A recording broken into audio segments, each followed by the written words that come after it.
What is going on, all our fans on Twitch TV? Welcome to the preview show before the fourth round of the iRacing World Championship Grand Prix Series from Road America. And this season has been an interesting one. The era of Cronk domination is over, but the era of Coanda domination, that one is still going on. Road America, round number 4 of the championship. Team Redline are desperately seeking a victory. We got ourselves other teams still in the mix, but the battle is going on all over the place. Williamson, Jonathan Simone, Jake Sperry here on RaceSpotTV and on iRacing Live at the bottom of the hour. And at the top of the hour, we'll also go live on Facebook Live. And well, Jake, I'm going to come to you first. Coanda are still on top. I think are still dominant. They've had 3 drivers winning this season in terms of Martin Cronk, Mitchell de Jong, and Matt Backham. Is this now a time for Redline to get back into the picture? I don't think they're out of the picture just yet here, Will, because you forget that the man who leads the championship by 10 points happens to be Team Redline's 5-time world champion and talisman of sim racing. Did you say 5-time? Yes, I did, looking to try and be 6-time world champion Gregor Hutu, leading the championship by 10 points. The only thing that I can accuse Redline of being at the moment is a one-man team, because Ollie Packle has been too inconsistent. Yeah. Frake Showthorst hasn't turned up as much as I thought he would do.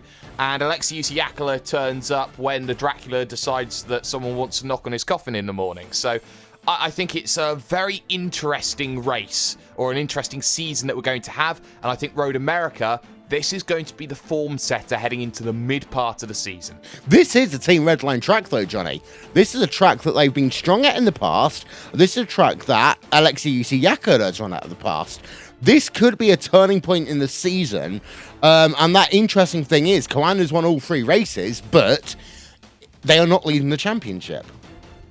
No, they're not. And it's all about the points. Welcome, everybody. And I just talk about Road America. You're right. Hutu's won here a couple of times as well, or a few times at least over the few years. Alexei Usiakala, let's see if he actually shows up today in races. He's only been to 1 round at Phillip Island and finished 4th, so he was incredibly quick. But you're right. It's Gregor Hutu leading the championship. He's on 240 points, 240 points, 240. No, I'm not going to count all the way to 240. But I dare you. He's doing a great job. Nonetheless, he hasn't had pole either this season. So with qualifying coming up soon, Hutu hasn't been the best qualifier over the past few years as of late. And that's something where we'll see if he can switch it on in this first session in 10 minutes' time. 20 points, Johnny, is the difference between Gregor Hutu and Mitchell de Jong. And then you've got yourself a further couple of points. I say 20 points. I take that back. It's 10 points 10, even. isn't it? Yeah, it is 10 points between Gregor Hutu and Mitchell de Jong. Further 6 points back to Matt Backham. And interestingly, Martin Cronk is only in 4th place in the championship. Is this now a time that Cronk needs to start winning again? Or is Cronk going to become the Gregor Hutu of old when we basically wait until the month of May and then he unleashes himself? No, don't. It's not good to overthink it. I mean, Cronk would be leading the championship if he didn't have that technical issue at Montreal. Yes. He would have won the race, and he would have, well, who knows if he would have bended into the wall or something weird would have happened in the Wall of Champions. But nevertheless, if everything went perfectly, he would have won the race, would have been leading the championship. If you're Martin Cronk, don't panic. Just stick to everything, and everything that you're doing now, keep to your grits, or whatever the quote is in the UK. You guys have some weird phrases. I'm not going to repeat them. But he's doing a great job this season. No need to panic. And Jake, one of the things that's worth thinking about, of course, on Saturday in terms of qualifying is that Cronk is still the best all-round qualifier in the series. He's demonstrated that time and time again. Does he need to get pole position today? That's an interesting question, because he's had 2 pole positions so far this season, one at the opener at Interlagos and another one at the circuit Gilles Villeneuve Montreal. But what we've seen is that Martin Cronk has struggled when he has been a little bit further down the order. Started position 5 at Phillip Island and could only master his way up into position number 3. And I think that for Martin Cronk, and I think for anybody who's looking to try and race, the first thing that you have to get right is qualifying, because if you don't position yourself properly for a race, then the race is going to be a lot more work than you intend to make it overall, because you then have to go out and overtake people on circuit, which, let's be honest, for drivers, it's fun, but that's not what they want to be doing. They want the easiest and stress-free race as possible, and Martin Kroenke had 13 in a row, 14 in a row, straight races that were clean and easy for him to get through. But now he's got to fight for it. Yes, he had a technical issue. It puts him 40-odd points back in the championship. Yes, he's got a drop week to use. But he's now got to work harder than anybody else in this season, up until a point. And I think that Martin Kroenke probably has more pressure on him being a two-time reigning champion, so there's less pressure on the underrated drivers who have won races this season, Mac Backham and Mitchell de Jong. Let's talk about some of these other drivers a little bit, actually, Jake. First of all, before we do that, I want to, of course, let you know you can check out the Sim Racing Observer for all the news and information from the iRacing World Championship Grand Prix Series, and also check out the Simone Racing Report as well for news, interviews, and detailed, in-depth, off-the-wall discussion from all your favourite iRacing drivers. I'm going to start with you first, Jake, and I still want to talk about FAG2 Racing because they came in this season into the iRacing World Championship Grand Prix Series as a big perspective, and then they disappeared last time out. Are they coming back? They will come back when their schedule frees up. That much I can definitely say. They've said it's not a priority for them, or not the biggest priority in terms of their schedule to do the World Championship Grand Prix Series, because naturally they are not the quickest here. They are least expecting a title. It's the easiest thing on the workload to drop. And I completely understand that decision for them, because they want to showcase that they are the fastest sim racers on any platform at any given time. And I get that. They want to spread themselves out. The issue that they have is that they spread themselves out so thinly when it does start going bad for them. And let's be honest, with the amount of problems that they had and how vocal they were for the VRS GT World Championship at Monza, I actually wonder if they are going to be in a title fight at the end of the season for that as well. And I wonder if they are going to try and be more focused on those one-off tournaments that do exist, because let's be honest here, Will. FA Racing G2 have a lot of responsibilities that they need to uphold, and being the quote-unquote best in the world for the casual fan to see, when you've got Fernando Alonso's team there and you're representing Fernando Alonso, you've got to deliver. Yeah, but there's also one other team, Johnny, that's sponsored by Logitech G, and that is Evolution Racing Team. And about 2 hours after the last World Championship event, I had Brendan O'Brien, and he was asking, when can we get it? Because they're a team that want to be in the iRacing World Championship Grand Prix Series, and actually, arguably, if FAG2 Racing don't want to show up, Evolution Racing Team have got a driver or two who are next in line. Yeah. Is Diogo Oliveira still there, obviously? They need more to add to that team. They did have Michael Partington, but as soon as he obtained the license, he said, wait a sec, I'm going straight to Radicals. And that's where life becomes tough for you as a team manager. So they're definitely, rightly so, they are inquiring into that with iRacing, and we'll see what the outcome is for them. And also, I will say about Partington as well, I don't understand why he moved to Radicals, because, I mean, yes, Radicals have got a history. And I'll bring this one to you, Jake. They have a history, of course, Radicals in the iRacing World Championship Grand Prix Series, but you lost the opportunity, I think, in Partington to make a name for yourself with ERT. I think he looked at it in terms of, what would you rather do? Would you rather go along with an up-and-coming developing team that doesn't necessarily have all the resources, or do you want to go to a team that has the name in the World Championship, has the history, has the heritage? And arguably, I think for Michael Partington, he thought that moving was the right decision. Now, I personally don't think it was. I think he was new enough within the year to Evolution Racing Team that I don't think it warranted a move to Radicals. But, you know, Rob Cuss put the offer in. He said, you know, do you want to join us? He said yes. That's the end of it. But 2 words for you, Will. And here's a blast from the past for ERT. Richard Avery. Yes, you're right. Let's talk about best of the rest so far, though, Johnny, because Apex Racing UK are having a fantastic season. Actually, in my opinion, they took all of the stuff that was going on with FAG2 racing. They took on all the other hype that was going on, and they said, okay, let's knuckle down and let's get on with work. And this right now, in my opinion, is one of Apex Racing's best seasons in the World Championship Series. It's also Anton Higelin's best season so far. He's 5th in the championship. How about that? He's got Peter Berryman right behind him too. Berryman's shown much more pace and much more potential in the past as well. So he's not a sentimental figure yet, but I'm sure he'll be nostalgic over his pole position last year, which he had, I believe, at Monza. So he'd want to replicate that at least today at Road America. If not, the round after at Monza and do it again. Marcus Jensen behind him in the championship.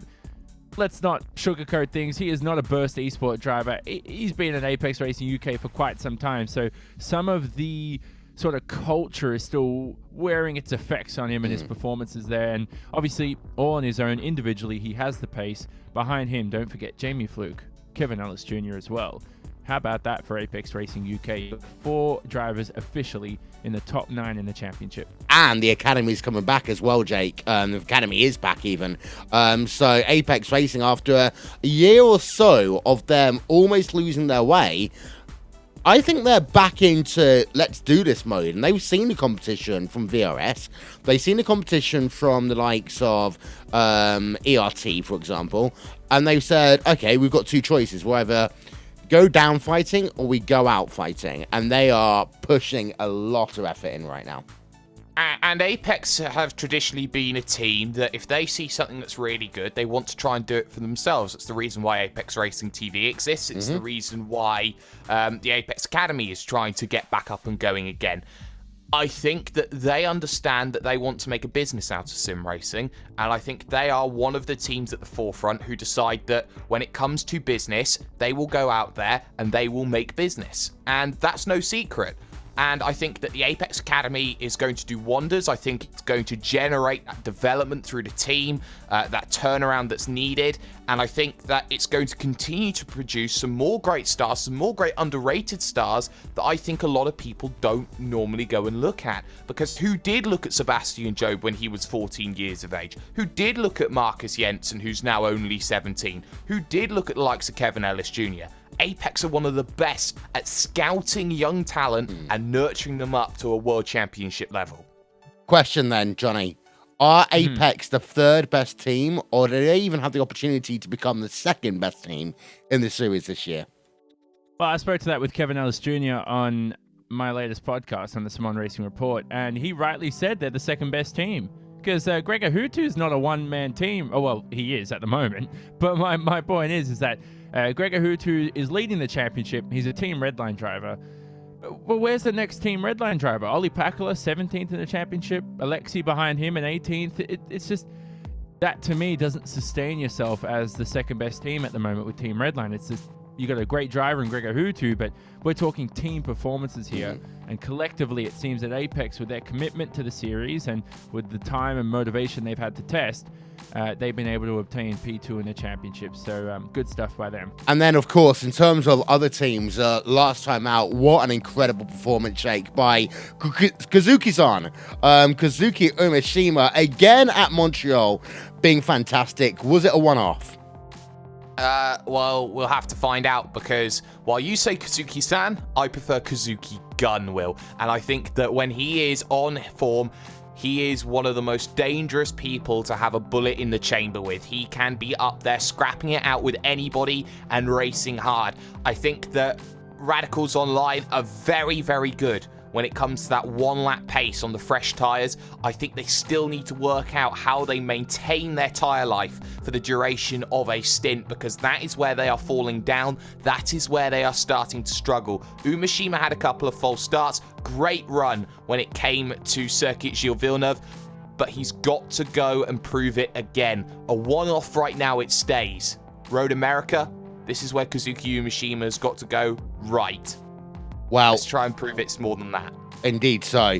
We're here live on RaceSpotTV on Twitch TV in exactly 30 seconds time. We'll start our coverage on YouTube Gaming as well. Coverage shortly starting on Facebook Live. The iRacing World Championship Grand Prix Series is the most streamed World Championship Series in all of sim racing.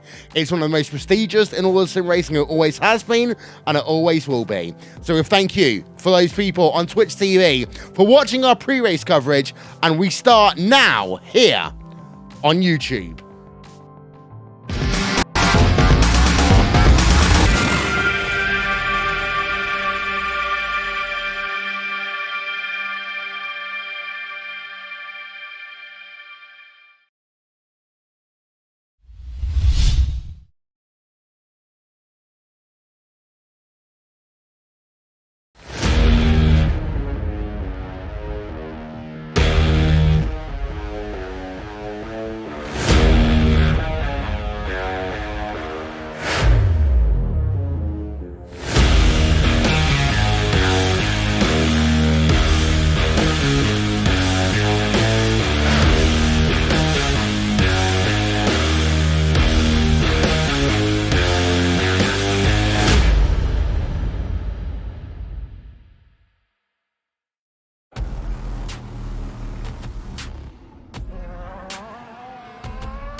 I want to leap over buildings, want to fly over the shores, faster than a lightning flash, rushing through the cool night air. Oh,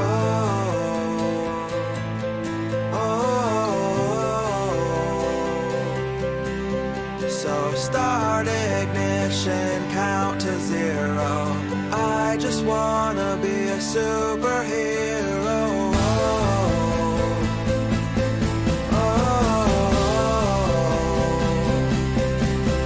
With fearless thoughts, emotions swirled, I wanna be the man that saves the world.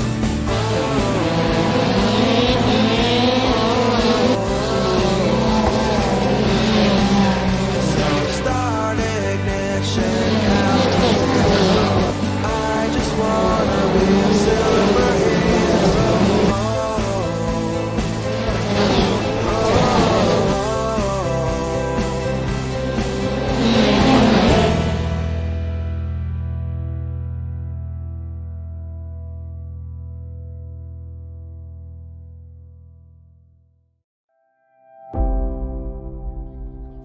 Because here comes Holgate. He has the outside line through the final corner for the final time. Once again, photo finish here at the Indianapolis Motor Speedway. Will it be Tim Holgate? It's going to be Christopher DeMerit at the line.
3 races in the books, 3 different winners, although they've all been a part of one team. It is still co-anda domination in the iRacing World Championship Grand Prix Series, but this is a track where Team Redline and others can be strong. So welcome to qualifying for the 4th round of the iRacing World Championship Grand Prix Series live. Welcome to Wisconsin. Welcome to Road America. Welcome to the track that is arguably the toughest road course challenge in all of North America.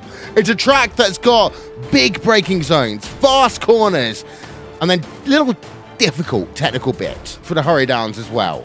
It's Wilvinson with Jake Sperry, Jonathan Simone, and Connery Maddock on social media. Qualifying is already getting itself underway at this 3.983 mile racetrack. Wind speeds currently of 16 kilometers an hour, 26 degrees wind temperature. We've got a lap. Let's go on board one immediately with 5-time Mr. Greg Hutu, who is currently just building up to a lap as we speak. We've got some times in already. We've got Matt Backham. He's got a time in. We've now got Martin Kroenke. He's gone faster. So 2 times in the books already. It is currently Martin Kroenke 1:34.812. Matt Backham 0.4 of a second slower. Jake, this is going to be a pivotal race in the championship, because if Team Redline don't win here today, their championship lead means almost nothing.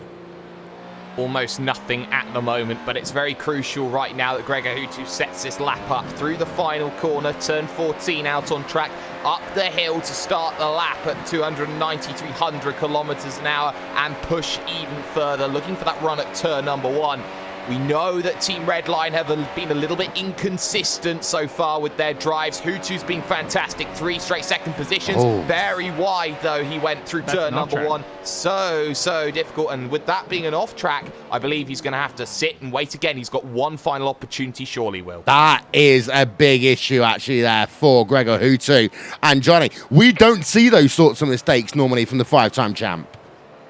Well, you're right, exactly, and he has to improve qualifying because it hasn't been his natural strength over these past few years. So there we go, he's pushing into turn 1. It's quite a difficult corner because you want to carry as much speed as you can across, over the braking zone in the main straight. You want to trail brake and just throw the car into the corner. It's very easy to misjudge it and run wide. So there's grass runoff, no tarmac there. That's the way it should be in motor racing. I love it, and it costs himself a good lap. Dracula is in 3rd place right now, and well, we talked about this on our pre-race show on Twitch TV, Jake, that this is a race where Alexei Yakola has been strong at in the past. He's won a race here before, and he can be astonishingly fast, but he needs to basically be faster than 0.6 of a second behind Martin Kroenke. He does need to be quicker than 0.6 of a second, but this being a longer lap here at Road America, 0.6 of a second, say at Phillip Island, would be your 0.3 of a second. It's very much a different challenge, and when you're trying to put in those lap times, you need to keep on pushing. What about Davide Core in position number 4? Ryan have been nowhere so far this year, and Davide Core has put himself up into 4th as things stand. So Orion needing that push, and we saw with World's Fastest Gamer, Will, how Davide Core, if he has the time to practice, can be up there and can race at the top level. Same about Orion Race Team as well. When Orion Race Team have their stuff together, they can really push it. We're actually on board the 07 car of Davide Core right now. And one thing you've just noted there, Johnny, about Gregor Hutu, he did it on his first lap. He's doing it again. He's coasting all the way down to turn number 5. And, well, this is a dangerous strategy because what it essentially means, those tyres are going to be cold when he hits that final corner. Yeah, and that's the thing as a driver you want to judge, is that sometimes a warmed-up set of tyres that are up to temperature and you could wear him out too much on the outlap, and that's more of a detriment. So right now, Hutu's going to start the lap on extremely cold tires, but he's going to have more grip across his main lap. So that's the thing you have to really discover during testing, and that's something that Hutu's definitely been practicing over the past couple of weeks. It's 42 degrees Celsius track temp, and that is, well, that could be one of the factors coming into play for this decision. 1, 2, 3 for Coanda right now. Kroenke leading, Backham second, Piatella third. Make it 1, 2, 3, and 4 for Coanda because De Jong moves himself up into second place. Coasting around at 80 miles an hour is Gregor Hutu right now, Jake. We're back on board of him. 1, 2, 3, 4 for Coanda. We thought this could be a Team Redline track. We thought it could, but right now it's showing that it isn't at the moment because, say, Alexius Iaccola, he's got in front of him Marcus Jensen, Jamie Fluke, Daniel Arendt Wensing, the Brazilian, getting ahead of Alexius Iaccola. Who foresaw that? But this is the final chances, maybe, for Gregor Hutu here as he starts his second flying lap, 325 kilometers an hour on the brakes. Use the cones on the left-hand side for advantage. He is inched to perfection this time through turn number 1. He does not make the same mistakes twice. Now into turn number 3, looking for the Moraine sweep in this next one. Little bit of a wiggle coming off of the exit, though, Will, and we're seeing Hutu is pushing hard, almost too hard at the moment, trying too much. And he was very hesitant on the throttle coming out of turn 1, so that's where he made the mistake on his first lap. And again, he's much slower and misses the apex here at turn 5. Extremely slow exit. This is a horrible lap so far for Hutu. It's scruffy. It's not what we expect by Gregor Hutu.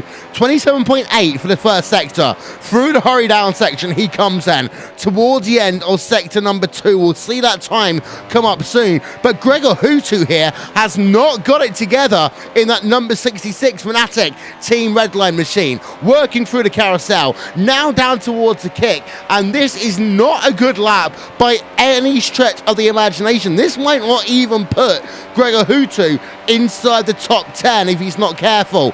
43.6 then for sector number 2. Just 4 corners left to go. Joshua Rogers is up a place. Iaccola up into 3rd place. De Corb's up into 5th place. We stay on board with Gregor Hutu for the moment. We'll talk about Iaccola, we'll talk about Rogers, and we'll talk about De Corb in a moment's time, because up the hill, here we come then. Gregor Hutu, it's going to be a 1 minute 35.2. My word, that is slow by Hutu standards, and that is not the type of lap time we expected.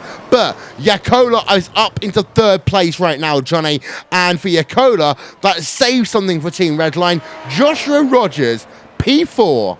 Wow. Rogers, incredible lap. Alexius Iaccola, good to see him back on the grid for this race, but more importantly, I still think Hutu had 3 or 4 tenths on the line, so he should be on the front row, I feel. But that first sector and second sector, you see, it took a bit of time, Will, for the grip to come. He had a lot of, almost lost the rear end through the kink there at turn 11. This is the corner before Canada corner at turn 12, so around the kettle bottom section of the lap. And the tires were still coming on. It was the last sector where it really started to grip up for him. So 3rd row is not too bad. Yeah, it's a 27.8 first sector there for Martin Piatella. That shows you what the difference is in time between himself and Gregor Hutu. But Joshua Rogers, once again, is surprising us, Jake. I say surprising us because, of course, he's not in a big team, but he's finding a way to make his speed work. He is, and he's doing a very good job of things right now, and we know just how good that Josh Rogers can be. He had race wins in the Road to Pro Series. He could take it to Freddie Rasmussen. He could take it to Sebastian Job. He has that potential, he has that ability, and he'll go out there and do it. Someone setting a lap time again will be Martin Kroenke. He wants to feel like he can go even quicker, and I'll tell you what's an even bigger shock right now, Will, is the fact that P5 in the championship, Antoine Higeland, has not been able to set a time in qualifying. He will start from dead last when it comes to this race. Yeah, Ilka Harpala also hasn't yet set a lap so far in qualifying. Here is Martin Kroenke to the start-finish line. 1:34.8 was his best. And he goes onto a flyer. Down in towards turn number 1.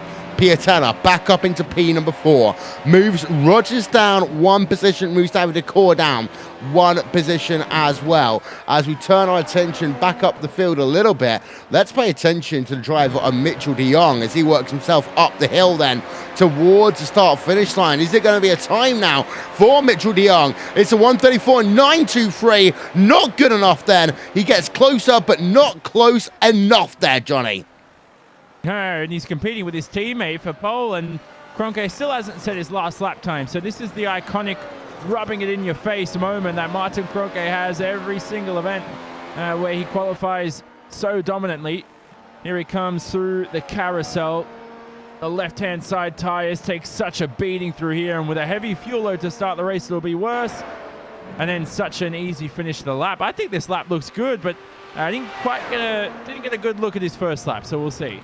Yeah, there is then the driver of Martin Croque. We go on board of him into Canada corner. 1:34.812 was his fastest lap of the day, the only lap he's set so far. There's only 45 seconds left of qualifying. A lot of drivers are leaving this one late, so we'll see a lot of green movement maybe on the timing screens in a moment. Out the final corner, Martin Croque, as Tommy Osgaard moves up into P number 12 then in the number 1 machine. Croque goes faster again. 1:34.681 for Martin Croque, a quarter of a second now faster than Mitchell de Jong. We had also Kazuki Umeshima do a lap. He didn't actually go any faster on that one.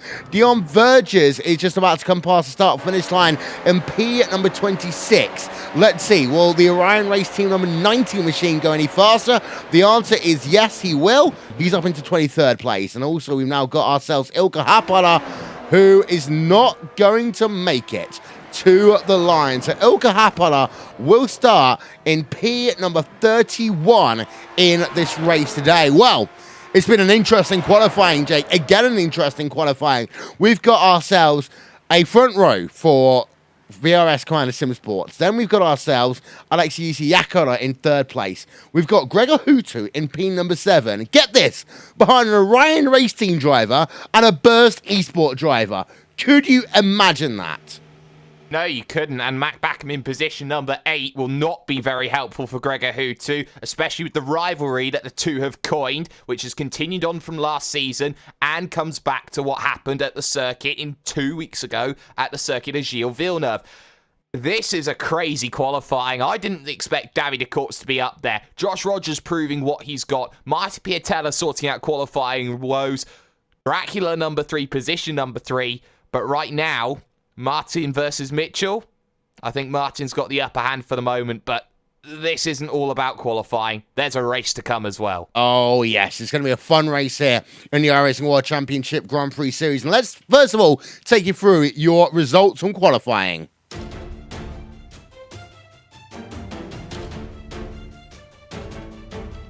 It's Croque by almost a quarter of a second over Mitchell de Jong, who gets himself pole position here today. Then, in 2nd place, we have ourselves de Jong from California. 3rd place, it's all about Finland. But you got yourself Alexei Yakola for T Redline and Marty Piatella for VOS Commander Sim Sports. Joshua Rogers in P number 5, David Acor in 6th, Gregor Hutu in 7th, Matt Backham in 8th, Daniel Wunting in 9th. That's an impressive qualifying by Wunting. Just over half a second behind Croque in what is a long lap. And then Marcus Jensen rounds out your top 10. We move ourselves then back over to P number 11. In just 1 second's time, we've just had ourselves a bit of an issue with our data. There you'll see, it's Kazuki Umeshima, Tommy Osgaard, Moritz Lohner, Ollie Pakala, a poor qualifying by him again in P14. Not a good day for Apex Racing UK, as that is down in P number 15. And then we've got ourselves behind Gergis, Fluke, Philo, Berryman, and Williams. We're going to step aside and we'll be back in a moment here on RaceSpotTV.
I want to leap over buildings, want to fly over the shores, faster than a lightning flash, rushing through the cool night air.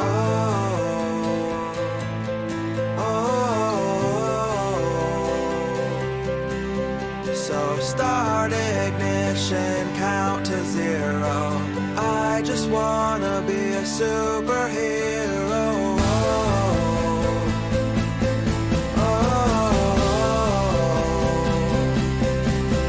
With fearless thoughts, emotions swirl. I wanna be the man that saves the world.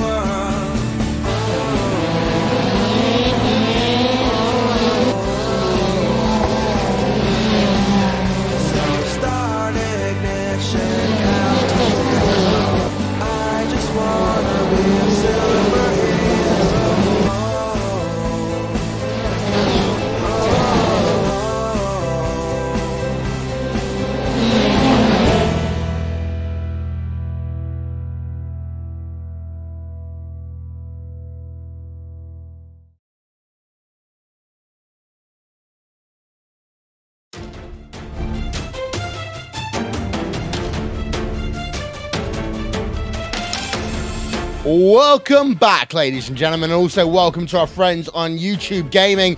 We apologize that we had a couple of technical difficulties even.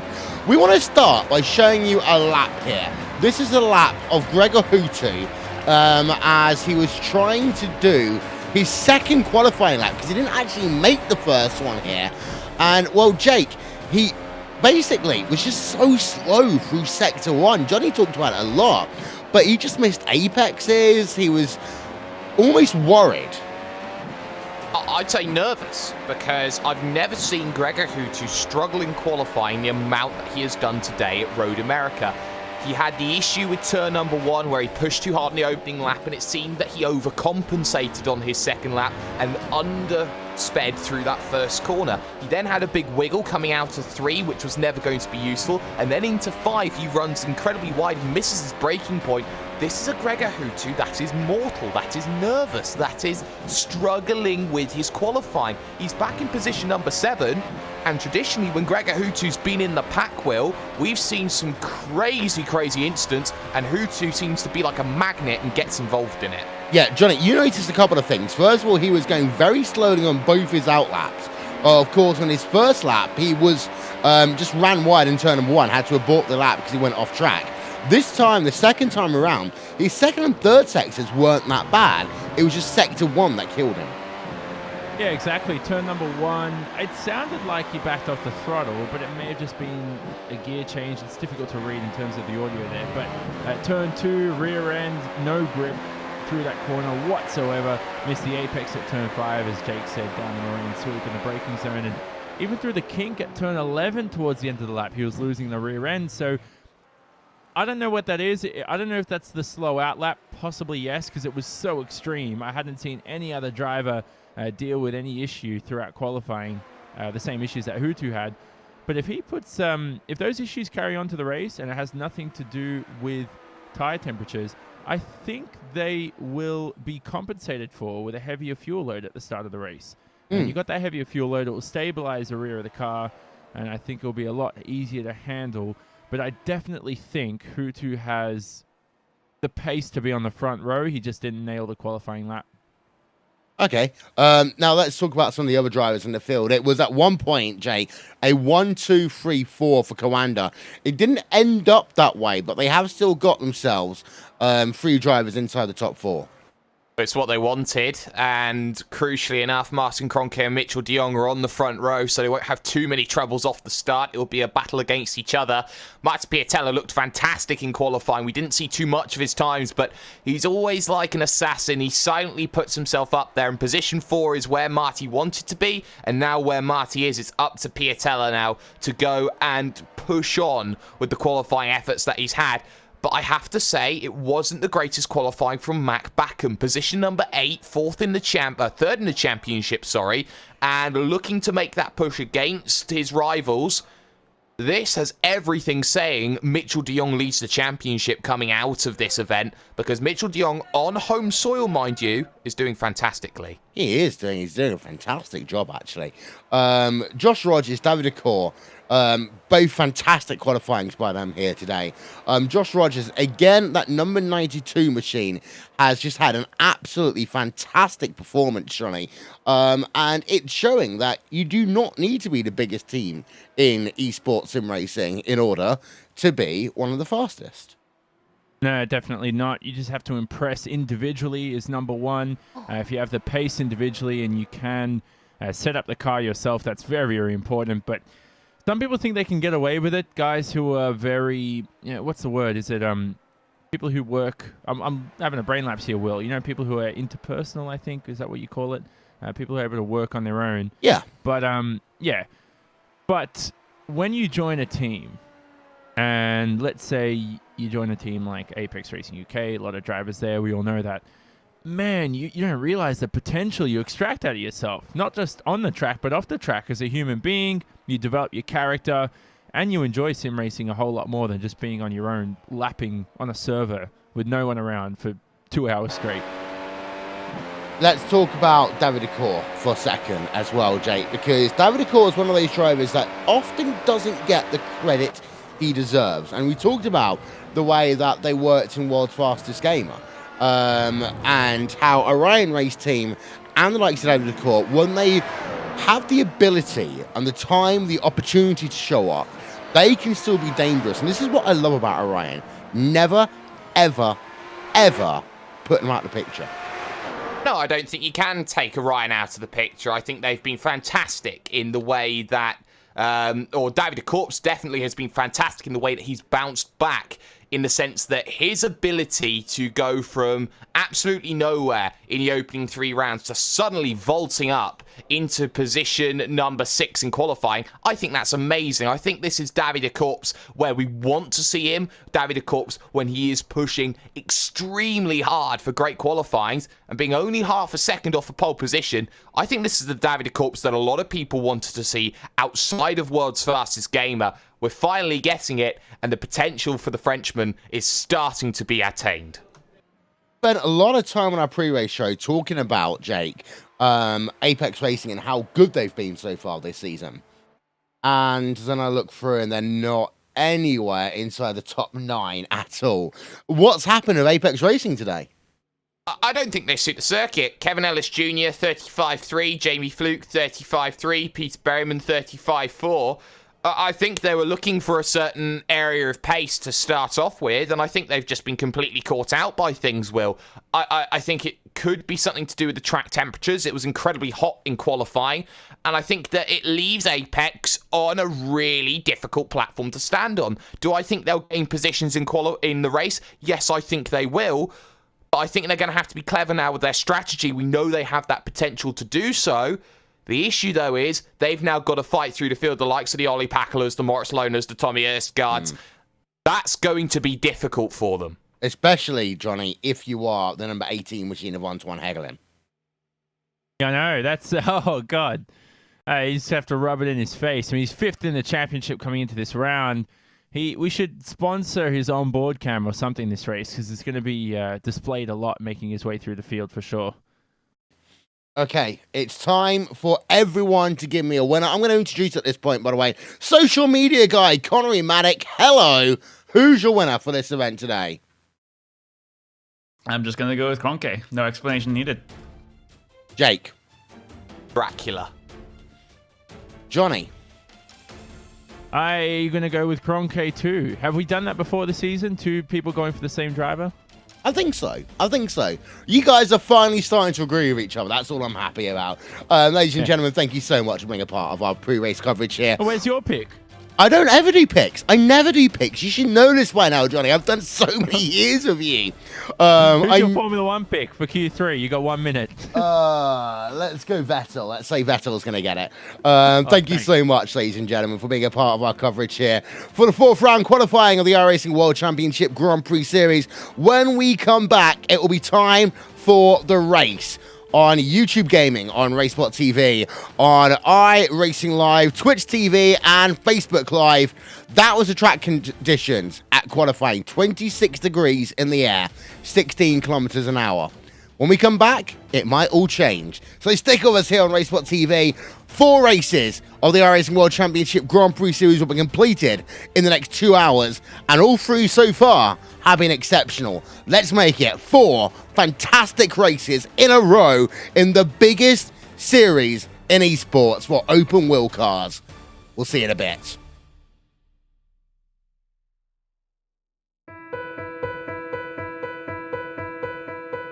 I want to leap over buildings, want to fly over the shores, faster than a lightning flash, rushing through the cool night air.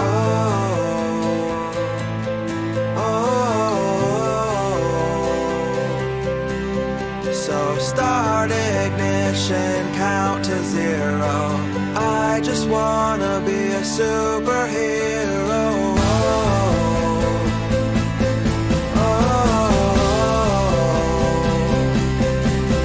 With fearless thoughts, emotions swirl. I wanna be the man that saves the world.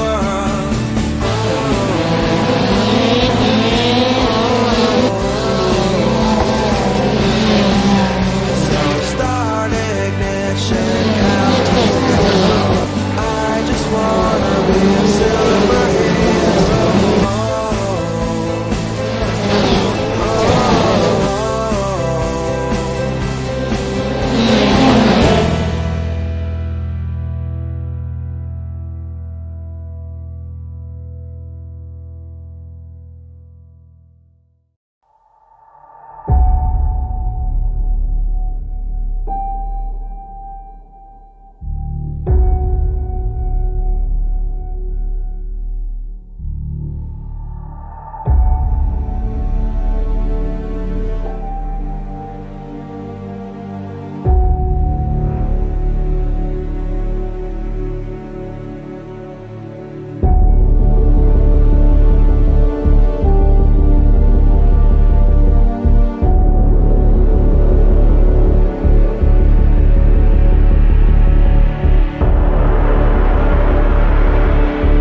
In 2018 so far, we've had 3 winners in the iRacing World Championship Grand Prix Series in 3 rounds. They have been Martin Kroenke, they've also been Mitchell de Jong, and Mac Backham. It has still been the Koana Sim Sports domination, and we're waiting and wondering if anyone can challenge that team. Today, it's a 1-2 in terms of qualifying for VOS Koana Sim Sports, but Alexei Usiakola loves this track, and he's shown up in 3rd place out of nowhere. Behind, we've got a litany of names. We've got Marty Piatella, he's in 4th. We've then got Joshua Rogers, a fantastic qualifying by him. Biggest disappointment, arguably, of the day is your championship leader of Gregor Hutu, who has had a miserable qualifying and only made it onto the 4th row of the grid. So welcome, ladies and gentlemen, to Wisconsin.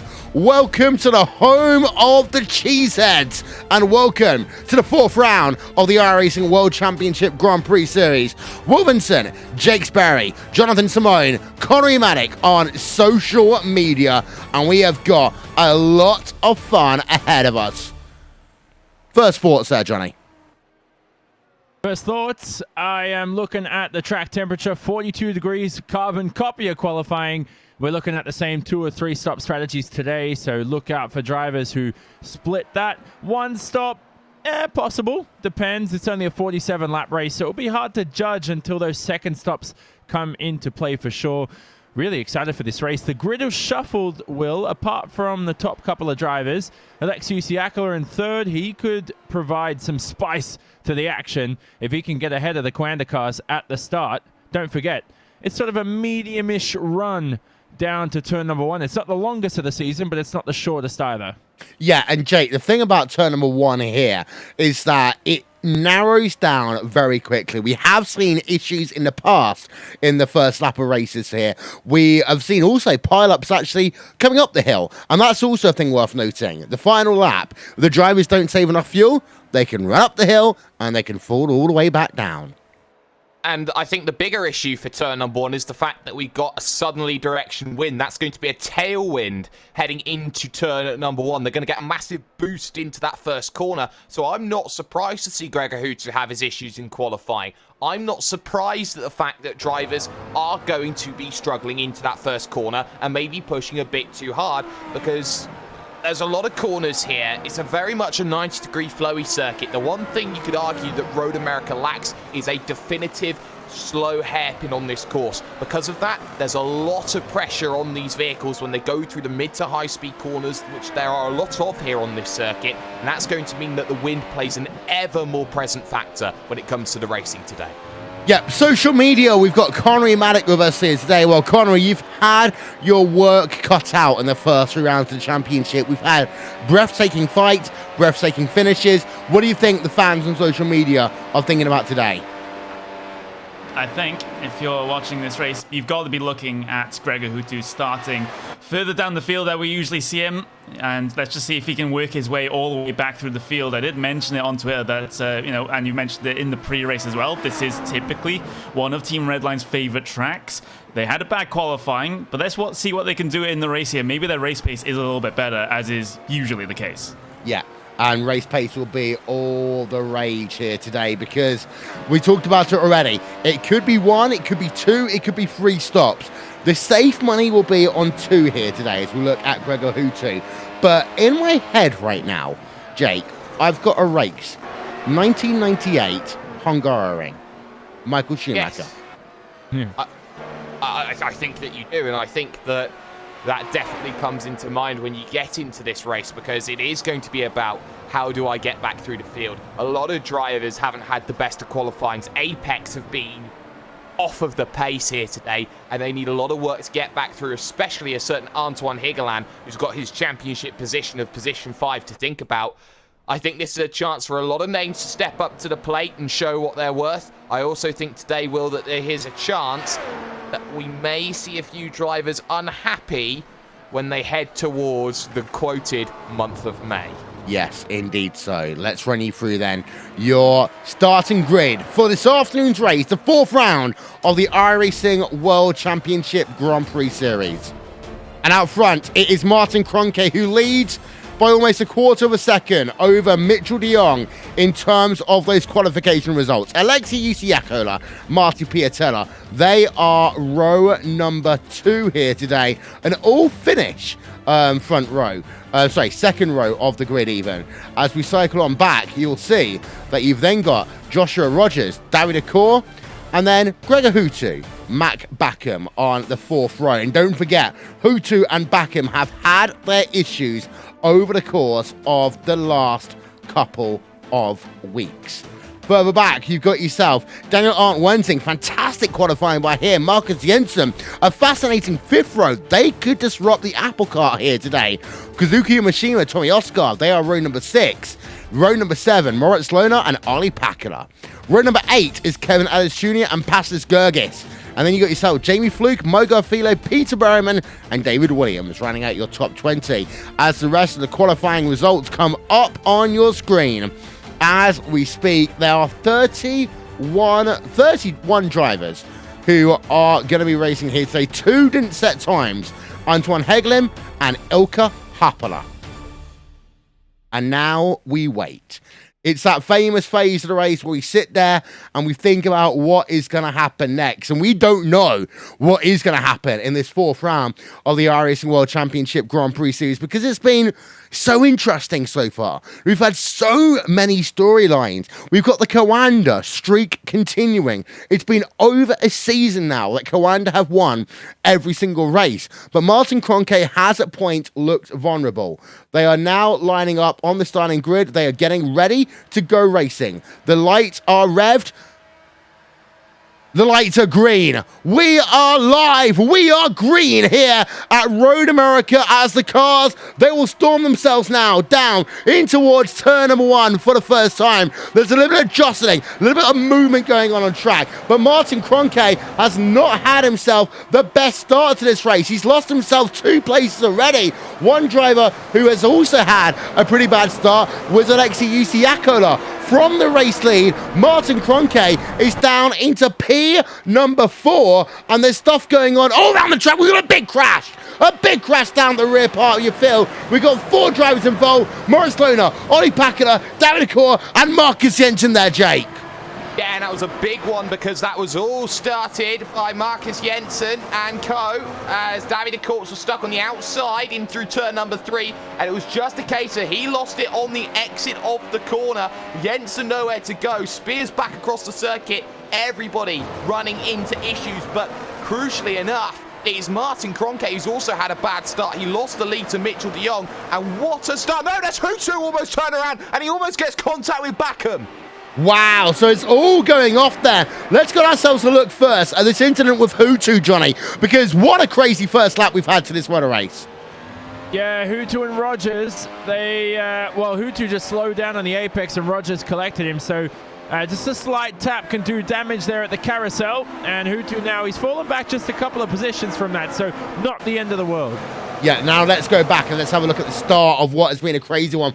I want to have a look, first of all, on board with Martin Kroenke as those lights get ready to go green. We can hear the engine notes here.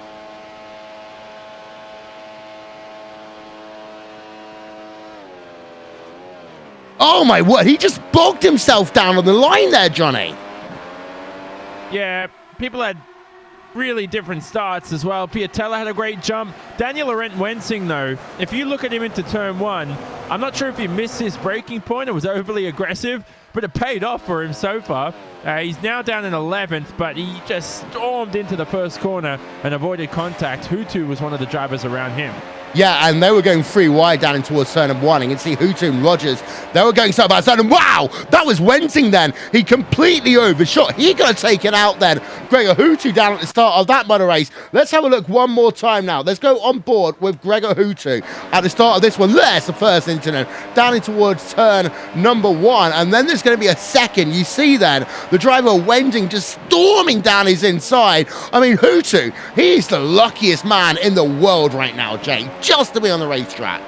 Well, I wonder how many lives that the cat has used. There's damage on the front wing, I think, for Gregor Hutu. That's not going to be helping him in the long run as he looks to chase down Rogers and Backham. But yes, a very lucky lad as things stand in the opening part of the race. But there have been drivers who have been making positions forward. Antoine Higlan, after a lap, is plus 13 positions, and now he's looking further forward at Yao Vaz for P15 out on circuit. Peter Berryman just in front as well. So in fact, for P16, Antoine Higlan has really capitalised from that lap 1 drama. Yeah, so let's actually have a look on board right now with the driver of Antoine Higlan. Actually, he might try and see if he can have another 1 or 2 as they work themselves up the hill here. Fantastic stuff by the driver of Antoine Higlan as he comes towards turn number 1 again. Now up into P number 17 in the Apex Racing UK machine. And, well, doesn't get anything there in turn number 1, but he's got the opportunity again into turn number 5. He's always dancing and praying and just messing around, it seems. Almost like a cat with a toy then, as he's working himself now with Yao Vaz. They come down towards turn number 5. Yao Vaz does have the DRS open. It's going to be 1 driver going past David Williams and maybe 2. Antoine Higlan tries on the run down towards turn number 6, and he's actually going to get himself alongside and will get himself now past. Oh, he might just push him off track there, Johnny. Oh, goodness. Not deliberate. Williams had to get out of the way. Where's Williams now? He's lost a couple of seconds, hasn't he? He's even behind Dion Burgess. Yeah. Oh, goodness. Higlan, that's a very difficult braking zone, by the way. So that's, obviously Higlan's fault, but it's not like he did it intentionally. It's so easy to lose the rear end. It's an uphill braking zone, and you have to trail brake too, and he's into the wall, and he's almost taken out Williams. A couple of drivers behind too have to take avoiding action. Wow, so after having such a good start to this motor race, it's all gone so wrong then for that driver of Antoine Higlan. We're going to see, actually we're going to look on board with David Williams. We'll see it here. We'll just see the spin, and then having to go onto the grass into the King. And the King's a scary enough corner as it is anywhere there, Jake. And then to have to go onto the grass is just horrible. Antoine Higlan, let's have a look. One more replay with him right now. He just lost it on the white line. He did, and I think that Antoine Higlan was pushing, and Antoine Higlan, he saw he had that mistake earlier. I wonder how much damage he caught with the contact with David Williams, so I think that he was trying to find his levels. So easy for that to be lost. Lap 4, DRS was in activation on the last lap by, but very crucially, you got 2 battles at the front, and both of which are looking at a second. Mitchell de Jong has now got Martin Kroenke behind him within a second. Marty Piatella has Alexei Usiakala just about within the second as well. So both of them will use that push to DRS zones here at the Circuit of Road America, and also the battle for P5 hotting up as well. Josh Rogers on the rear of Matt Backham. Yeah, so we just showed you the gap. It was 7 tenths per second between Mitchell de Jong and Martin Kroenke behind. You've then also got the scrap going on between Marty Piatella and Alexei Usiakala. That one is the one that is going on for P number 3 on track right now. The gap is 9 tenths of a second then. Backham is just outside of DRS range to Alexei Usiakala. And to give you the update, by the way, for those of you wondering about your championship leader, Gregor Hutu, he is still in P number 7. So no moves made up so far, Jake, for the number 66 Team Redline machine.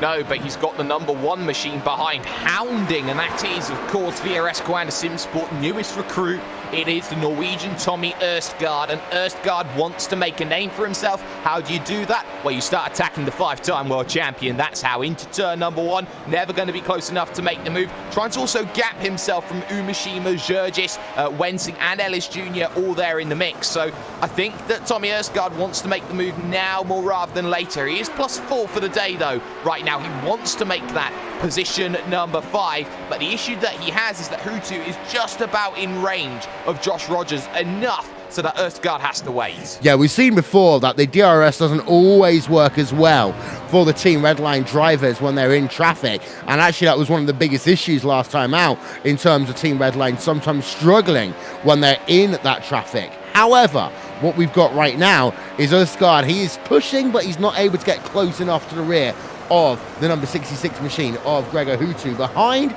you've got yourself Kazuki Mishima running himself in P number 9 right now. So continuing that good run of form that you've had, as Daniel Bieder and Ilka Harpana looks as though that they might have both had an issue because they've just fallen down our timing and scoring screens. We'll get you an update on that one shortly. There's a lot of mini battles going on. That's the thing you often see at this track, Johnny. It's about mini battles, one-on-one, mano-a-mano. Well, the one that I'm looking at right now is Daniel Ernst-Wensing, because he's got himself Kevin Ellis Jr. hounding behind. He does. And Kevin Ellis Jr., he had those technical gremlins at the start of this race, the same ones that were hounding him the race prior at Montreal. He was leading his first laps ever in his career, Will, and now he's nowhere near first place here at Road America, so things can change that quickly in this series. Don't want to get complacent. You want to make sure you figure things out each round. But ahead of Wensing is Paschalis Georges. It's good to see him return to the top 10. And I have to say, have a look at Kazuki Mishima, who's on... Well, as I say, have a look at him, he makes a mistake. I was about to say he has cracking pace for this early stint.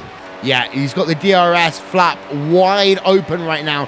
Has Kazuki Mishima over Tommy Erskard as they work themselves into 5 once again. But because he made that mistake down at turn number 2, Jay, he wasn't able to capitalize on that very long run. Actually, the best passing opportunity on track into 5. No, he wasn't, and Kazuki Mishima is getting a lot of help from Gregor Hutu now, starting to break away from Erstgaard, as Erstgaard did a 1.3 on the last lap by. Compare that to the 39.9, that was 4/10 Kazuki Mishima's found. Through this carousel, 9 into 10, always very difficult because you want to put that power down, and you will see later on in this race just how many marbles you will see on the outside line, and through the right-hander, 2 contrasting different lines there. It was much tighter from Tommy Erstgaard, heading now to the kettle bottoms, heading now to the right-hander at Canada corner, and right now Umeshima gets an opportunity now because that's a mistake from Tommy Erstgaard. Here comes the chance, but he's on the outside of Bill Mitchell. That's never going to help. Yeah, not into Bill Mitchell, Ben. It's very hard to make a pass there, and what that does is it allows Paschalis Georges to get back into the mix as well. So now you've got 3 drivers, 9, 10 and 11, really going at it as they come past the start-finish line. Back on board with Umeshima, not quite going to be close enough up the hill, as you can see there, the ERS light flashing for Tommy Erskard. Behind, Georges currently still remaining inside P number 10. Let's go actually back to the front of the field though, Johnny. Let's talk about Mitchell de Jong and Martin Kroenke. Kroenke now back up into 2nd place. Piatella in 3rd. So he's now a 1-2-3 again for Coanda Sim Sports. But your top 2 drivers are pulling out a substantial gap. Yeah, what it looks like at the moment is Young and Kroenke are going to run away with this race with a top 2 battle. The battle for the podium looks intense, though. Hutu goes through on Josh Rogers, though, with a brilliant move. He's up in the 6th, though. I think at the moment, it looks like the top 2 positions, the pace that de Jong and Kroenke have, it almost looks unmatched by anyone else. But most importantly, the battle for that final podium position, Will. It could go out all the way down to P10, 11, 12. Those guys could be in contention. Yeah, there's the replay then. Hutu up into P number 6, Jake. Yeah, comfortable move down the inside, and I think Josh Rogers knew that he was beaten the moment that he looked to turn into turn number 5. Hutu was so resilient, and he just waited for his chance, and then Josh Rogers had nothing left to fight with. So Hutu's done well, 39.6 in that last lap. He's now starting to show that pace that we know he has. So the next big question becomes, Hutu's got to get past an old foe in Mac Backham. Fireworks may fly between the two.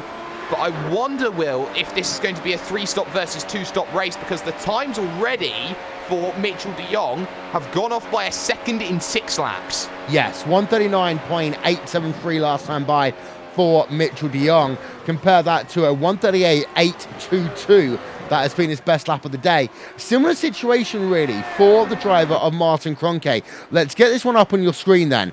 And this is Mitchell de Jong. As you can see, it's about a second is the difference now between his fastest lap and his last lap. Martin Kroenke in a very similar situation. Marty Piatella has not had as much of a drop-off there, Jake. He's only had himself a 6/10 drop-off.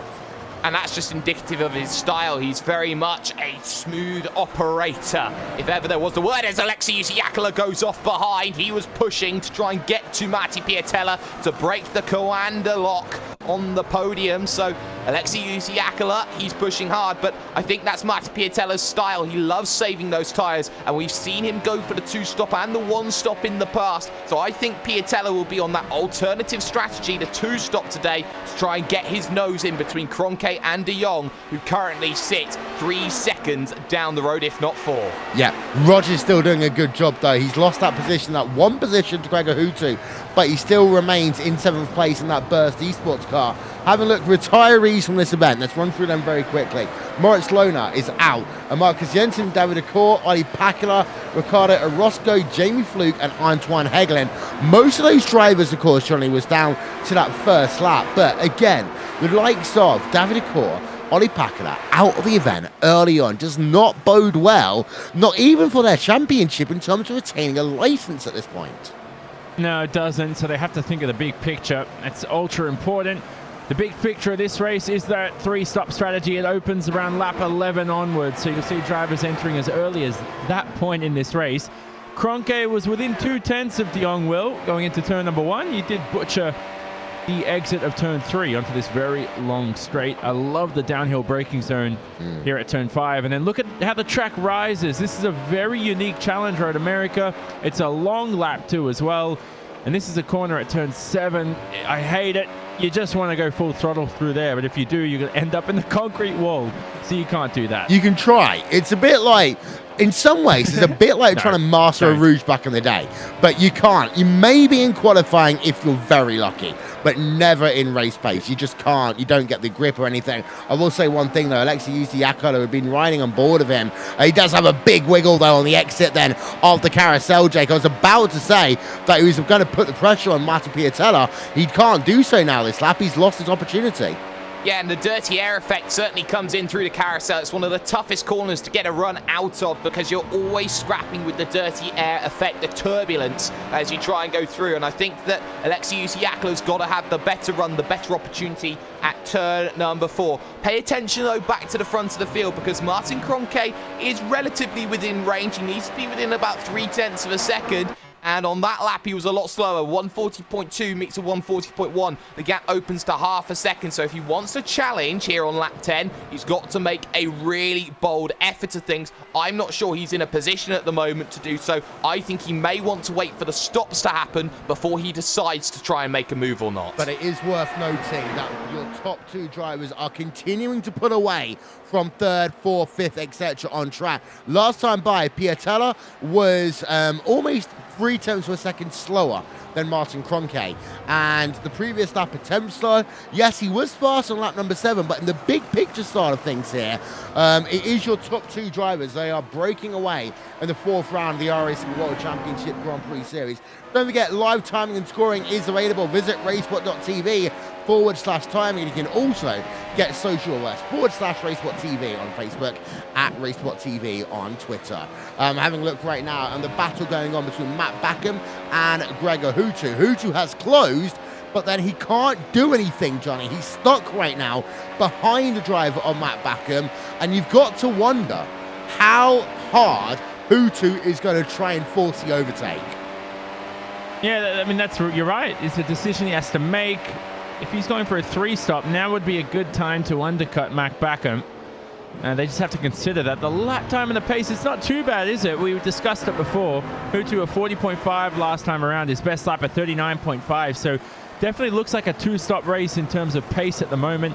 Don't forget as well, it's a very is an understatement. It is an extremely long pit lane. It's like traveling through the Sahara Desert almost and then rejoining the racetrack. It's like driving through Dubai, or like walking through Dubai Airport, which I did just the other day. And, is that what you did? Oh, yeah. It's a long trip, shall we say. Daniel learned one thing. Let's go on board of him. Currently running himself in P number 15. Qualified very well, Jake. He's now putting pressure on Yao Vaz for 14th place, but he's lost a number of places since the start of this motor race from that number 4 Radicals Online machine. Yeah, he has lost a number of places, and Daniel Arendt, he's been struggling a lot, trying to get himself back into play. No damage on that machine, just looking to try and push forward, and You look at Yao Vaz in front. The issue is that for Yao Vaz, there's Paul Ilbrink in front as well. Ilbrink is one of those drivers who consistently finishes, and that's why he continues to retain a license. I think that Wensing needs some help from Ilbrink. Back up Yao Vaz. Try and make that move that way, more rather than the other way, which he is trying so desperately to do on his own accord. So basically wait until the pit stops a little bit, try and work with Ilbrink, get a bit of strategy going on maybe, Jake, and see whether if they do the undercut, maybe Ilbrink can just lift off the throttle a little bit down at the carousel, and a couple of attempts per second is all it's going to take around this track. It is, and you recognise that you're going to gain, what, a second and a half in terms of the tyre life per lap at this stage, and it's only going to get better and better the longer this race goes on. You've got to think about maybe trying to switch to the 3-stop, because that could work right now for a Daniel Laurent Wensing. He needs something just to light up the shells a bit more, bring himself back into play. And I wonder here who's going to die first at the end of lap 11. We are starting to hit that window, Will, of now looking, okay, who is going to dive onto the 3? If not, we wait for the 2. Yep, the window is now open for those drivers on a 3-stop strategy. As we see the moves and shakers in this event so far today, by the way, Tommy Usgaard is up 4 places. Paul Ilbrink, we need to give him some props here, because away from our screens, he is up 11 places here today. Paul Ilbrink is being Paul Ilbrink at basically his absolute best. And I remember there was a race during that you and I commentated back at Spa, which Paul Ilbrink called his best ever race. He's having another fantastic one here today. Yeah, he is. Go Paul Ilbrink. He's 36 years of age. He's been playing racing games since the 80s. I didn't even know they had racing games in the 80s, Will. What did they have then? I don't even know what he was doing, but he's been sim racing for decades upon decades, and here he is racing in the World Championship, the elite World Championship of sim racing, the only one where you get the best talent on offer. And he's currently holding back 2 hungry drivers of Yao Vaz and Daniel Laurent Wensing. Yao Vaz, he's a dad, and he's hopefully has a kid on his lap right now experiencing this, because he might grow up to be a world champion in the future. I'll tell you what, I love the fact also here, Johnny, that we've got 2 of the oldest teams in the history of the iRacing World Championship Grand Prix Series, Radicals Online and Orion Race Team. They're going at it again, and I love when these 2 teams fight so much. Yeah, I know. And it's, is Ilbrink. Oh, he got so tail happy on the exit, and that sort of distracted me from your point for a second, Will. Doesn't want me to discuss how iconic Radicals and Orion are, but Orion, same livery as always, too. It's always good to see. We've got a driver. If you gave these guys a dilemma right now, as they look very close as Wensing enters the pit lane, if you told Yao Vaz, hey, your kid's crying, whatever, and you're leading the race, you got 5 laps to go, would he actually stop to the side and help his kid? It's a would you rather question. I'm not even going to answer that question, because otherwise I'll probably be barred from having children later on in my life. Daniel Laurent Wensing on pit road then, making his first stop of the day. Now, this is the second Radicals Online driver on towards pit road, Jake, because Mo Garfilo has already pitted, and it looks as though, actually, we've got 3 Radicals Online drivers on. No, actually, that's David Williams. I'll take that one back. I got a little bit confused with the colours there. 3.7 second stop then from Daniel Wensing, and David Williams out and away. Longest stop by him, 7.9, so some damage to him earlier on, taking the opportunity maybe to switch onto the 3-stopper. And that's crucial, because Ilbrink now is battling with Yao Vaz, and that's crucial because if they're starting to hold each other up, and we saw the cutback move, or we didn't, but I hope we will, there was a cutback move from Ilbrink on Yao Vaz, and now Vaz has nothing to fight Paul Ilbrink with.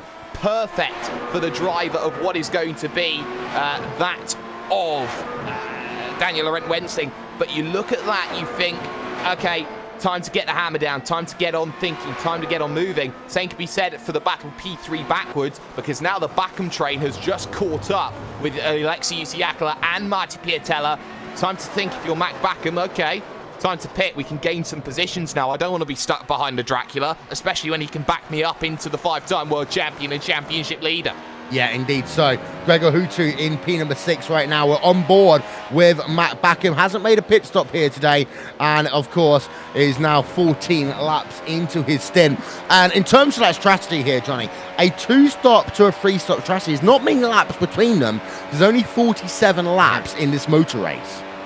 No, so far this looks like a two-stop right now. I think they can stretch it out. There's a lot of drivers in the pit lane right now. We'll see where Daniel Laurent comes out. In terms of the rest of the field, Vaz is still in the pit lane here. I think Daniel Laurent's gained a heap of time with that undercut. It's going to work out ultra well for him. Yeah, here he is then. He goes past 1, 2, almost 3 drivers he's going to swarm past. There, in fact, he will get himself past. Also, the driver of Kevin Ellis Jr. Ellis Jr. hasn't even pitted. He has pitted even. He did a 12.1 second pit stop. Wensing then, in that number 4 machine, is going to gain pretty substantially. Let's have a look at the pit stop times of the drivers that have just come out. You've had yourself Kevin Ellis Jr. He did a 12.1 slow pit stop, but he goes down to the inside of the driver of Wensing in towards 5. Wensing pushes wide. Ellis Jr. has the inside line into turn number 6. End of story. Thank you for coming. Apex Racing UK gain up a position. Wensing then back down a position. Paul Ilbrink. And here comes Martin Kroenke then onto pit road. Oh, for the move, Will. Oh, sorry, for the move even. Yeah, you're right. Oh, God. He had a good look there through turn number 1. He's not close enough. Here's the chance then through 2 and through 3. Any takers behind onto the lane? It seems that we have a couple, potentially. Matt Piatella's in, Josh Rogers in, Erstgaard, Umashima, all of them deciding to make the dive. But again, issues for Kroenke coming out of 3, unable to make the move.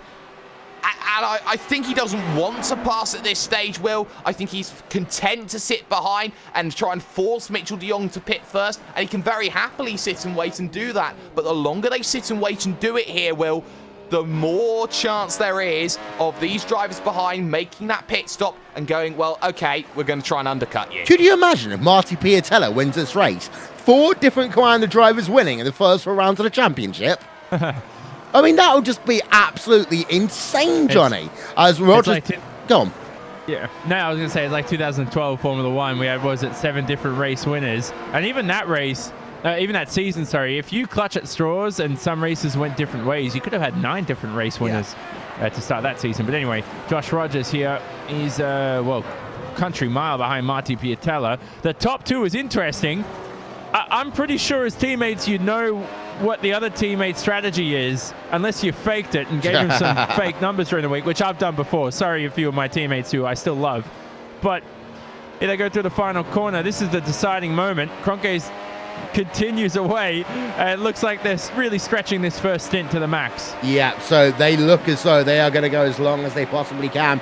This could open the door to a couple of people, although we've got ourselves Alexei Usiakola still on track as we speak as well. Matt Backham is still on track. Gregor Hutu is still on track. Pashis Gergis is onto the lane, Jake. Yes, Pash Gergis onto the lane, the only Greek driver in the World Championship this year, and a driver who wants to start thinking about pushing forward with core sim racing, making sure that they get that opportunity. And I think here that there was another half look from Martin Kroenke, and that wasn't going to work, as he's looking to try and get the run up towards number 6. He's not going to be able to be close enough to make the dive. Out of pit road then comes Pashalis Gergis. Through goes Marty Piatella. Through goes Josh Rogers. I expect him to come out at the back of this group because Erstgaard's going to go through, as is Umashima, and it's a long, long wait before you get to Kevin Ellis Jr., and he's out very much in clean air. Yeah, he is indeed. Let's go back then to your race leaders underneath the Speedfield Bridge, because sausage is all we do. On board then with Martin Kroenke. You can see already, Johnny, that he's really struggling, Kroenke, in that dirty air. Now, that's one of the fewest weaknesses about Martin Kroenke. He doesn't work as well in dirty air compared to other drivers sometimes. And he does sometimes look as though he's almost trying to just dart out of the way, not to... Oh, and wiggle. That proves my point. Yeah, it proves your point. I think it's also the tires too. So there's a lot of contributing factors here, and it's not an easy task right now for Martin Kroenke. He's got multiple things to deal with. They both pit at the same time. That's boring. Unless one of them beats the other through the pit lane. Look how late Kroenke brakes. That is practice to the max. That is 2 weeks of effort. Entering the pit lane, finding your braking point. Good stuff from Martin Kroenke. And don't forget, it was an uphill braking zone too. He's allowed to push a little bit extra to the limit. Yeah, that was very brave there. And actually, that's one thing that might come back to help both of these drivers, specifically Martin Kroenke, if it's very close out the line. We want to have a look here from our aerial coverage brought to you by And One Design because of just how close this one could be. So, Out of the way. They're going to be side by side coming out the line. It's going to be Mitchell de Jong first. Where is Marty Piatella? Marty Piatella isn't going to be anywhere near close. So, Jay, we thought maybe it could well be a bit of a switchback there for Marty Piatella. He doesn't do so. He's actually still 2.3 back.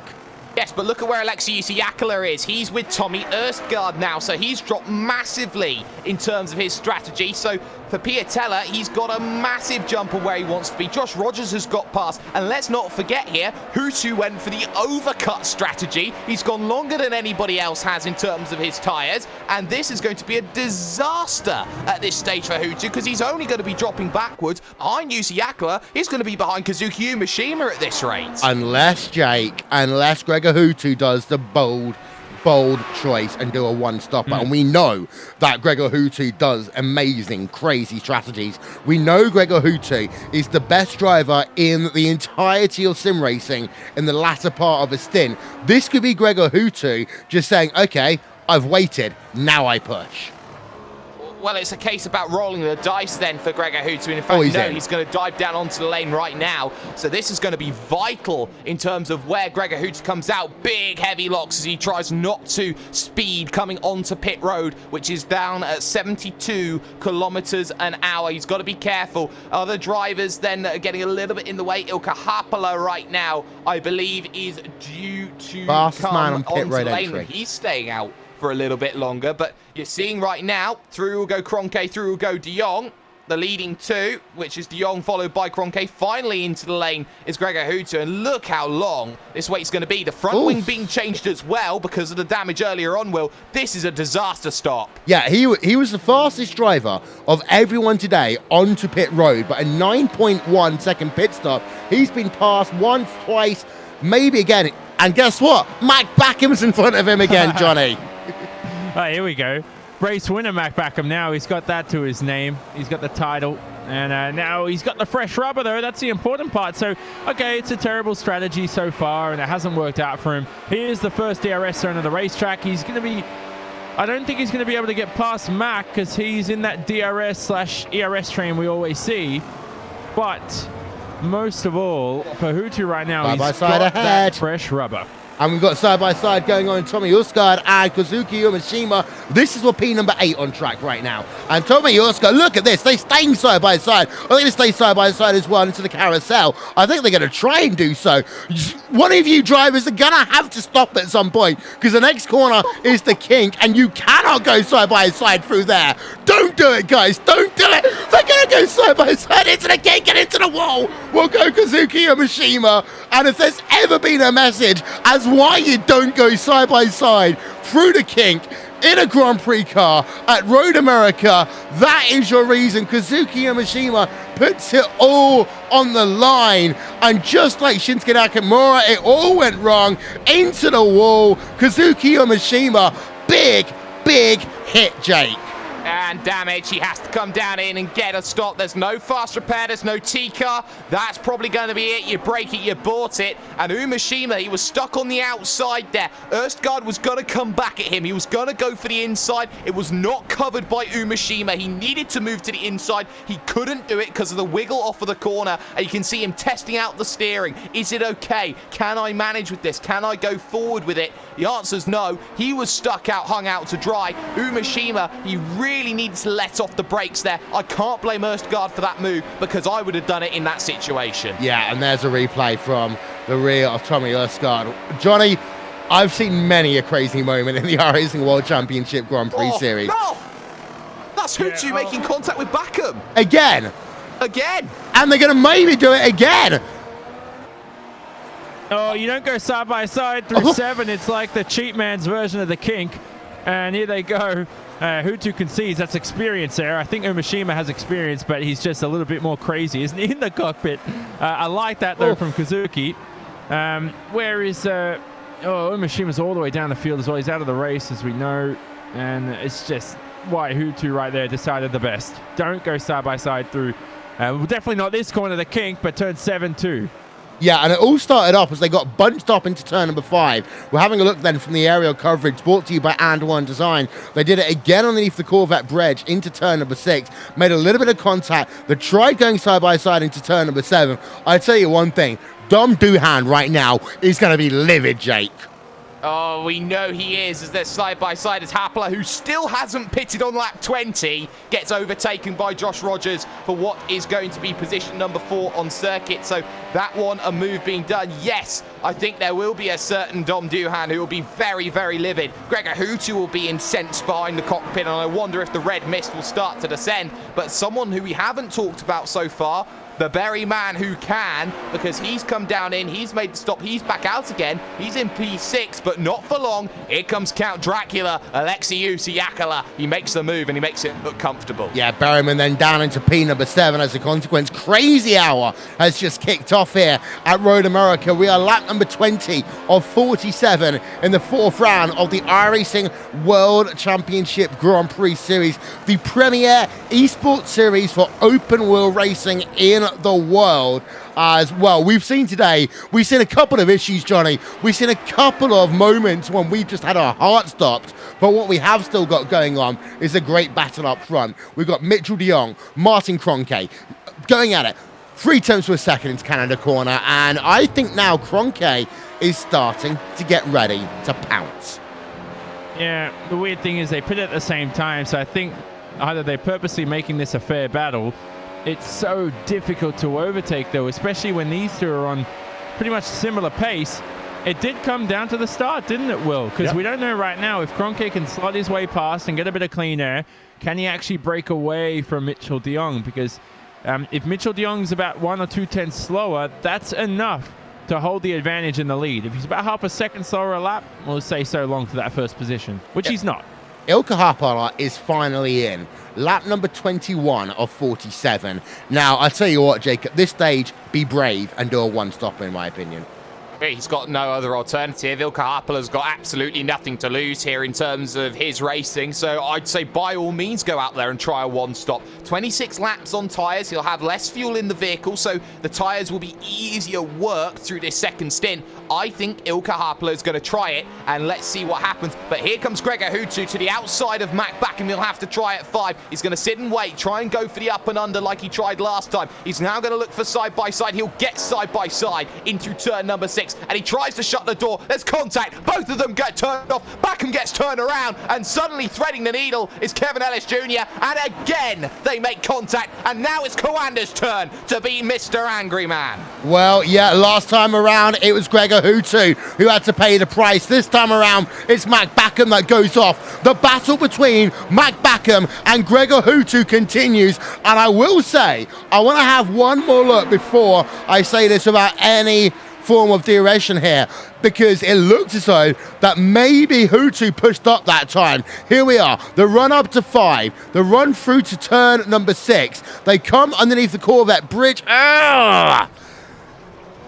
You know what? I'm going to have to stop saying that's a 50-50 move there, Johnny, because it looks like a 50-50 move, but Backham and Houtu need to learn to give each other racing room, because that's the one thing they didn't do there. Yeah, that's a difficult one to judge.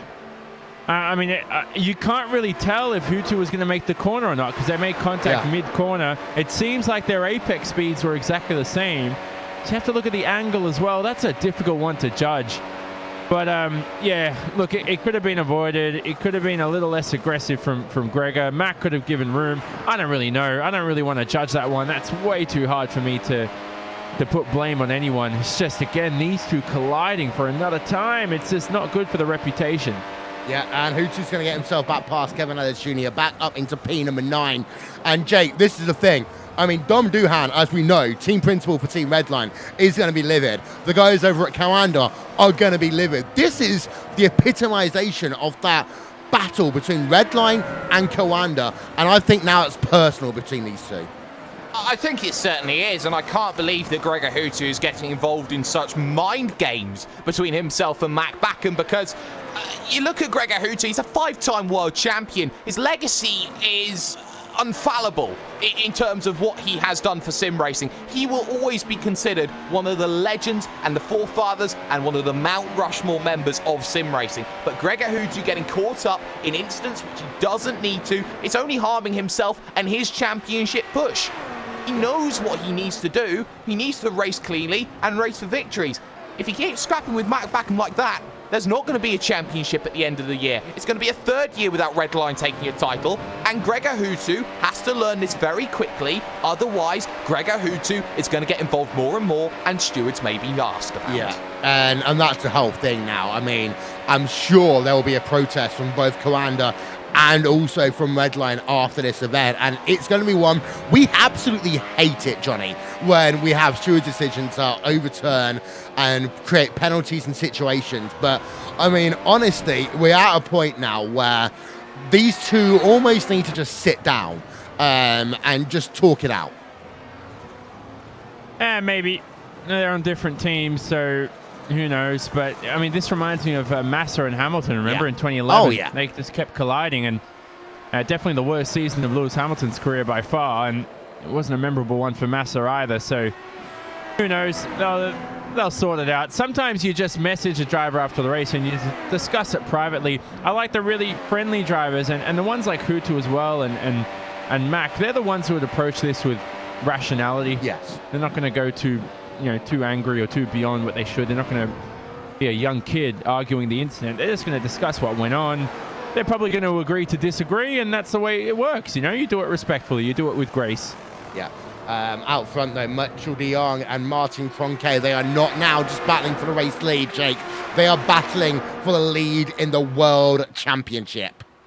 Well, I don't think that Martin Kroenke is in a position to get the World Championship lead at the moment, but I certainly think he'll get a good points haul and will look to try and take second position away. For those wondering about Matt Backham, he's in position number 12 at the moment, trying to chase down Daniel Arendt Wensing, but vital points for Mitchell de Jong. He needs to win to get that championship lead, to build it as a driver who is doing a sterling job in every single series that he's racing in. And let's not forget there's a GRC Rallycross Championship that'll be coming up as well. So that's going to be, for Mitchell de Jong, all about how many championships can I accrue. He could be the first ever person, Will, to be a two-time champion, hold 2 championships in the same calendar year. Yeah, and a number of people have tried it over the years, but no one has ever had the chance. We've got a spin. That's Alexei Yakola. Uh-oh. Yeah, he spun at turn 3, and all on his own there, Will, as well. So not the best of races so far for Alexei Yakola. This is one of his good racetracks, in my opinion, so it's very rare for him to see just a huge driver error. No excuse for that one. And it's just unpacking. I mean, all of a sudden, Yakola became the biggest thing that Team Redline could potentially have in this race. And now it's 1, 2, 3 for Coanda. And then you got yourself a 4th Coanda driver in 6th place before you even get to Team Redline. But we've got to give some props up here again, Jake. Josh Rogers running in P number 4. Burst Esports are having, in my opinion, the season that FAG2 Racing wanted to have. This is the season right now for Burst Esports that there will be people queuing up now to join this team. And let's not forget that Josh Rogers has had a torrid time of things at the start of the season, and he needs every point that he can get to put himself inside the top 20 to guarantee a license for next year. So Josh Rogers, understandably, needs to keep on pushing. He's 0.4 of a second quicker than Matti Piatella on that last lap. He brings the gap down to just 2.4 seconds, and all of a sudden, it could be Josh Rogers who looks to break the Coanda lock at the podium. And let's remember, only 3 times in sim racing history, or in the iRacing World Championship history, has the same team locked out every spot on the podium. Here comes Jussi Jäkelä, though. He's diving down the inside of Tommy Erskard, but Erskard's going to fight him on the outside, but he's got nothing. Yeah, and that is then another Coanda versus Redline battle going on. We're at lap number 25 of 47 here on RaceSpotTV and on iRacing Live. We're going to take a quick break. We'll be back with more action after these messages. I want to leap over buildings, want to fly over the shores, faster than a lightning flash, rushing through the cool night air.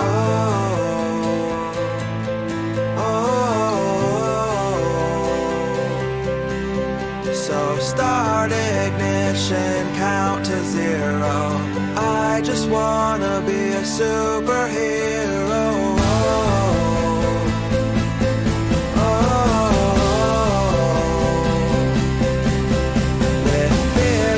Thoughts, emotions swirl. I wanna be the man that saves the world.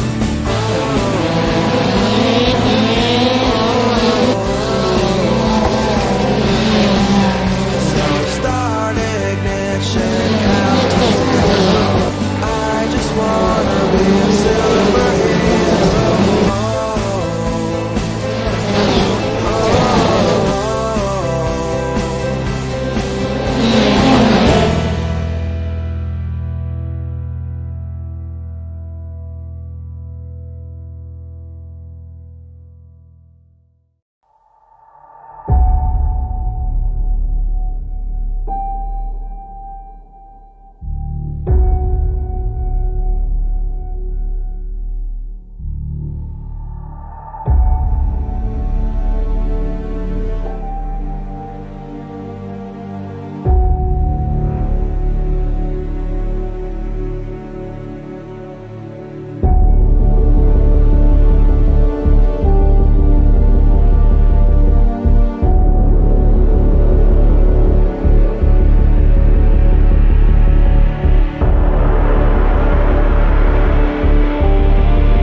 We're back, ladies and gentlemen, and we have a pass for the race lead. We're showing it to you now on the replay. Martin Kroenke has gone to the race lead here then at Road America. He's overtaken Mitchell de Jong. It was down, a bold move there, down into turn number 5. And Kroenke said, you know what, I've had enough sitting behind. The two drivers, they go wheel to wheel through turn number 5 in towards turn number 6. But the pass has been made, Jake. Yes, and I didn't know that Martin Kroenke went to the Alexander Thebes School of Overtaking. Do it when nobody's watching you. And he did exactly that. So Martin Kroenke with the race lead, 0.6 of a second. So now it's Mitchell de Jong's turn to go, okay, can I hang? Can I hold up with Martin Kroenke? I think Mitchell de Jong knows that he's got a tall order now to stay with Kroenke. A Kroenke who was almost 0.3 of a second quicker in qualifying. I think this is a Martin Kroenke who's waited for the gap and now has decided, you know what?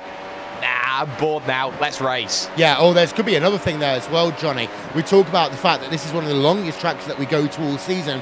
It's also one of the tracks where we have ourselves the ability to maybe think a little bit about fuel, because these drivers are on throttle quite a bit here and they need to be careful with their fuel strategy. And I think Kroenke was just waiting to hit a number. Possibly. ERS2 you have to manage, so that's something that is important. I'm just trying to keep one eye on Hutu as we discuss this. Very close to Tommy Osgaard here. He goes through turn number 3. It's a lot slower than progressive than the first corner, so they become slower and slower. Very easy to lose traction at a 3. Here's the long straight though, under that, I don't know what you call that, Sargento 18-wheel track bridge. I don't really know the name. Blocks the inside Osgaard, and that forces Hutu to the outside at the last second. Here he goes now, and has all the grip on the racing line. That was a brilliant move from Hutu and brilliant reaction times from a guy who's approaching 40 years old. Yeah, that's the sort of thing. If you actually, that's one of these other situations. If you ever hear anyone say Gregor Hutu does not know how to race and doesn't know how to overtake, just show them this pass, because this was fantastic. We're having another look then from our aerial coverage brought to you by And One Design on the 4th round of the iRacing World Championship Grand Prix Series. And it all starts there. Erskine knew that he was in a bit of difficulty. He goes defensive, and then Hutu just goes to the outside, brakes later. Last of the late breakers, Gregor Hutu gets onto that little rumble strip on the exit of the corner, Jake. Brilliant pass.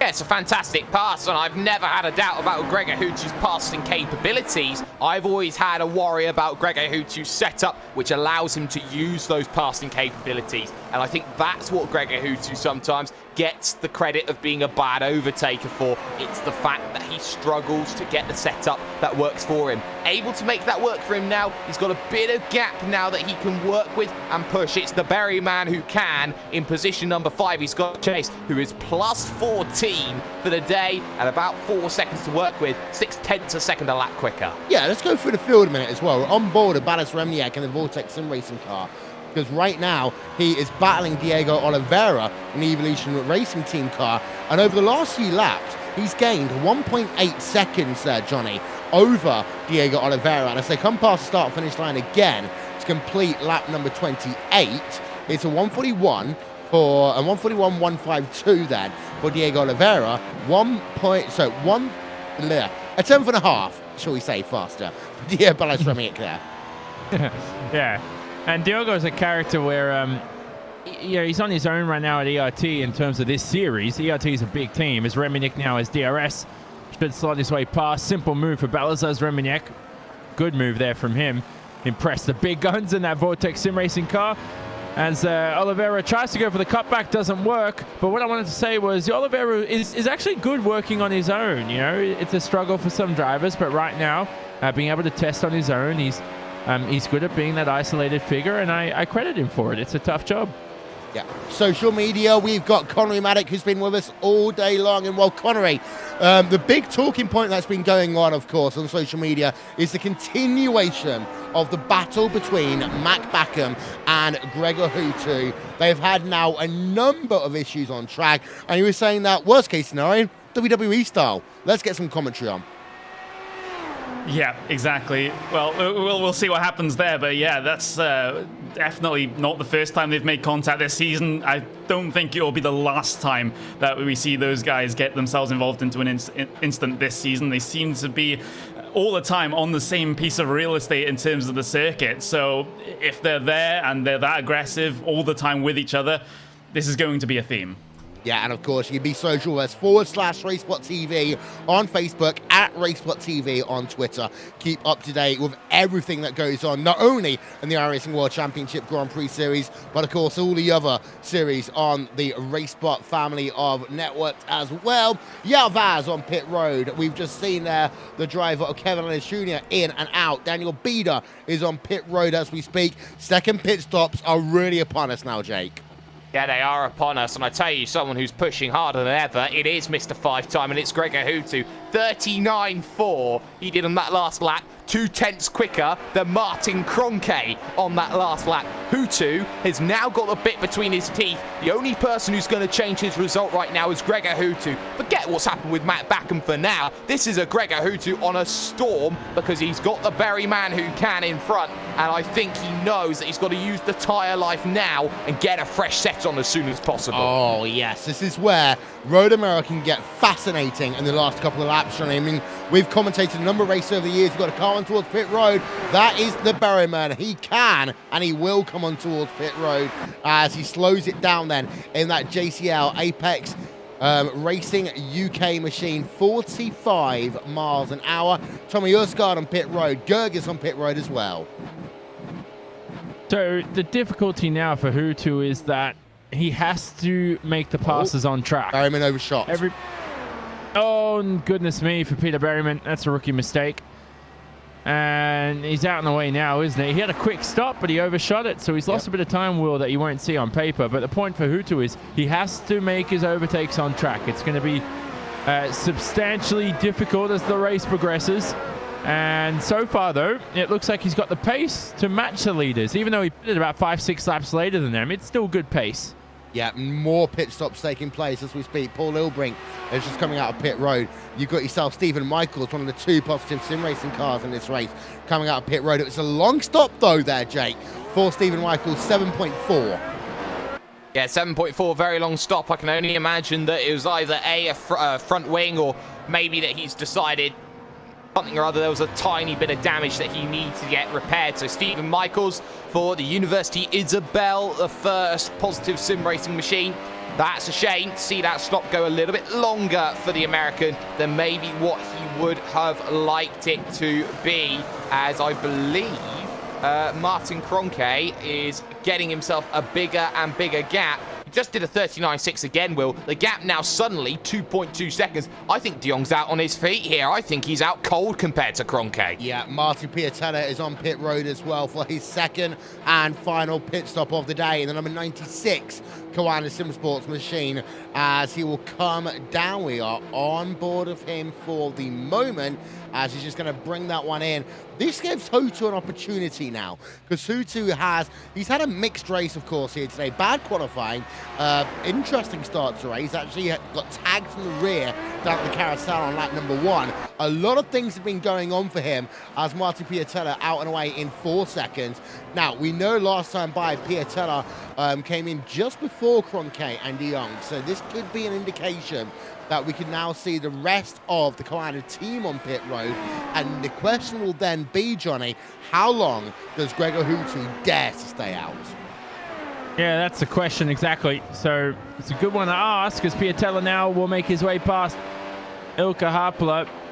God, this strategy for Ilkka Haapala is not looking good. It's looking gloomy so far. If it's a one-stop, right now he is in no man's land. And it hasn't worked out for him. I think this season we're seeing, Will, that the 2-stop's the ideal strategy to work. It's what most drivers have opted for. Most importantly, though, Kroenke, when it comes to pit stops, is 2.5 seconds in front. So when you talk about Hutu making a decision here, he doesn't have to worry about the top 2. It's all for that P3 position. Yeah, as there's a replay then, which is seeing now of Ilkka Haapala being passed. That'll move him down, of course. Haapala, we think, is on a one-stop strategy. And Hutu's going to come on towards pit road early, Jake. Talk us through it.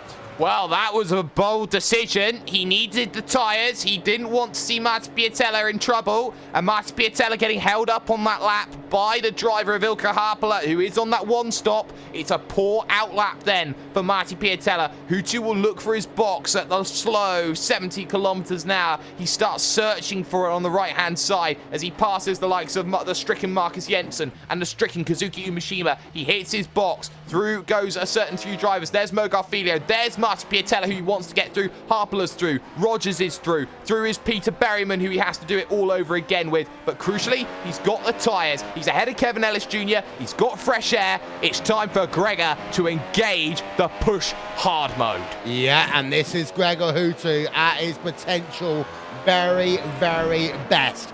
4.1 second pit stop, 34.5 on pit road, and a 150 in-lap. Just to tell you there, Johnny, the in-lap that Gregor Hutu did on his second time was actually a 1.5 seconds faster than what he did for his first pit stop. These pit stop times are getting quicker because the cars are quicker on track. Yeah, so the fresh rubber is really helping him out on that second stint. And at the moment, if he finishes this race... Here comes Kroenke. Kroenke is coming into the pits. Very safe entry for Martin. Mitchell continues as well. So both of them are on the exact same strategy. But what I wanted to say with Hutu was his longest stint at the end of this race will be the first stint, which I don't know the logic to that. I don't know why he's opted for that. But for some reason, that's the way he's gone about doing this race. Maybe it's improvisation. Maybe he went +4, +5 on his first stint. But the car's heavier then. You want to maximize the last stint as your longest stint, which he hasn't done. Unless, of course, Gregor Hutu is going to do an absolute crazy blitz of a last run here. Kroenke out, 4.4. Safe for him. He's all fine.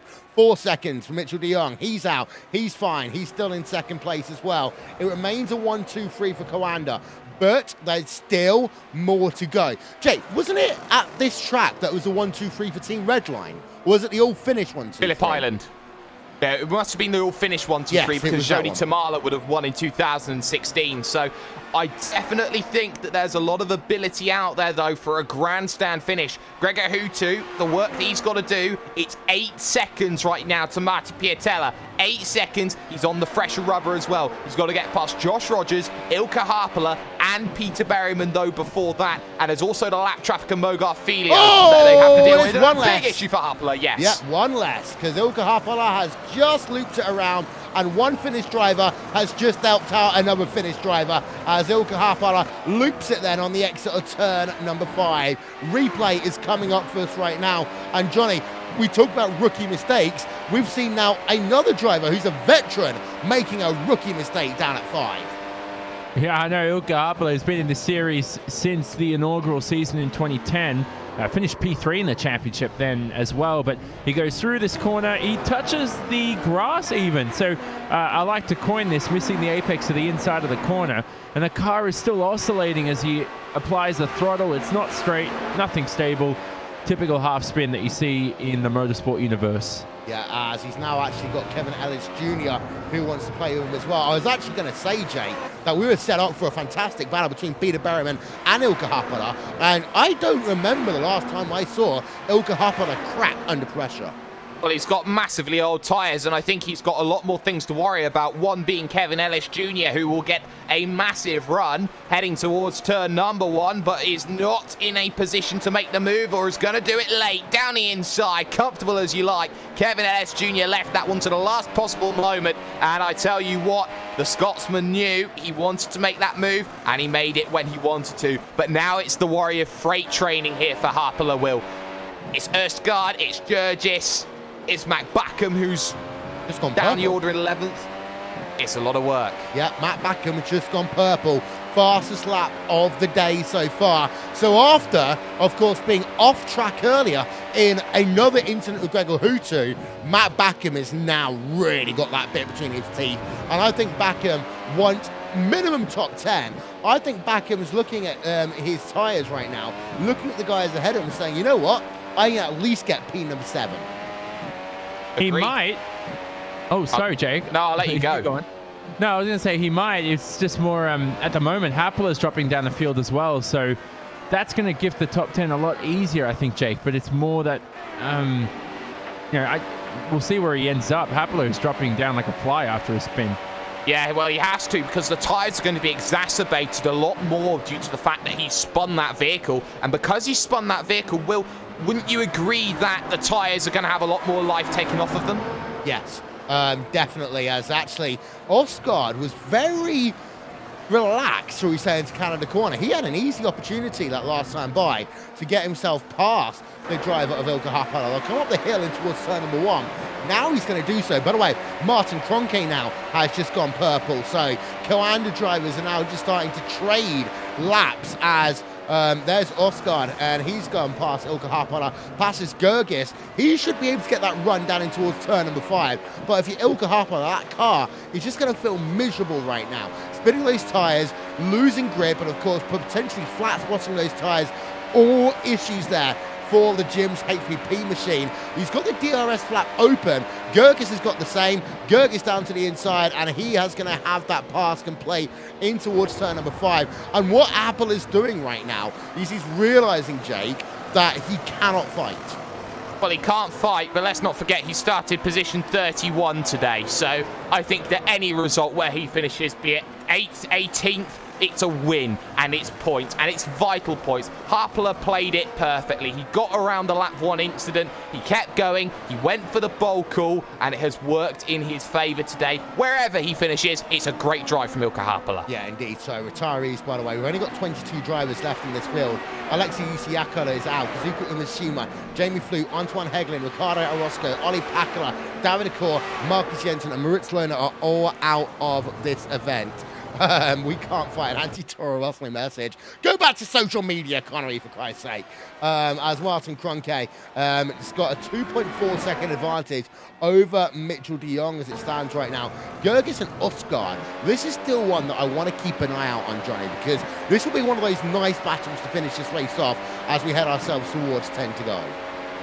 Yeah, we'll see if he can do it. That's the question.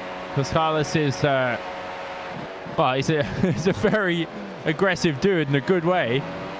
And he's definitely not going to leave any millimeter left on the racetrack coming the end of this race. So he's going to push to the limit. He's having a great race, though. It's taken him a bit of time, Will, to warm up to this series in 2018. Some drivers, you find it gets to like, actually, as you say, it gets to the month of May, and that's when they're finally up to speed. But I think with Pascalis, he's got that tough schedule where he's driving so many cars and so many series.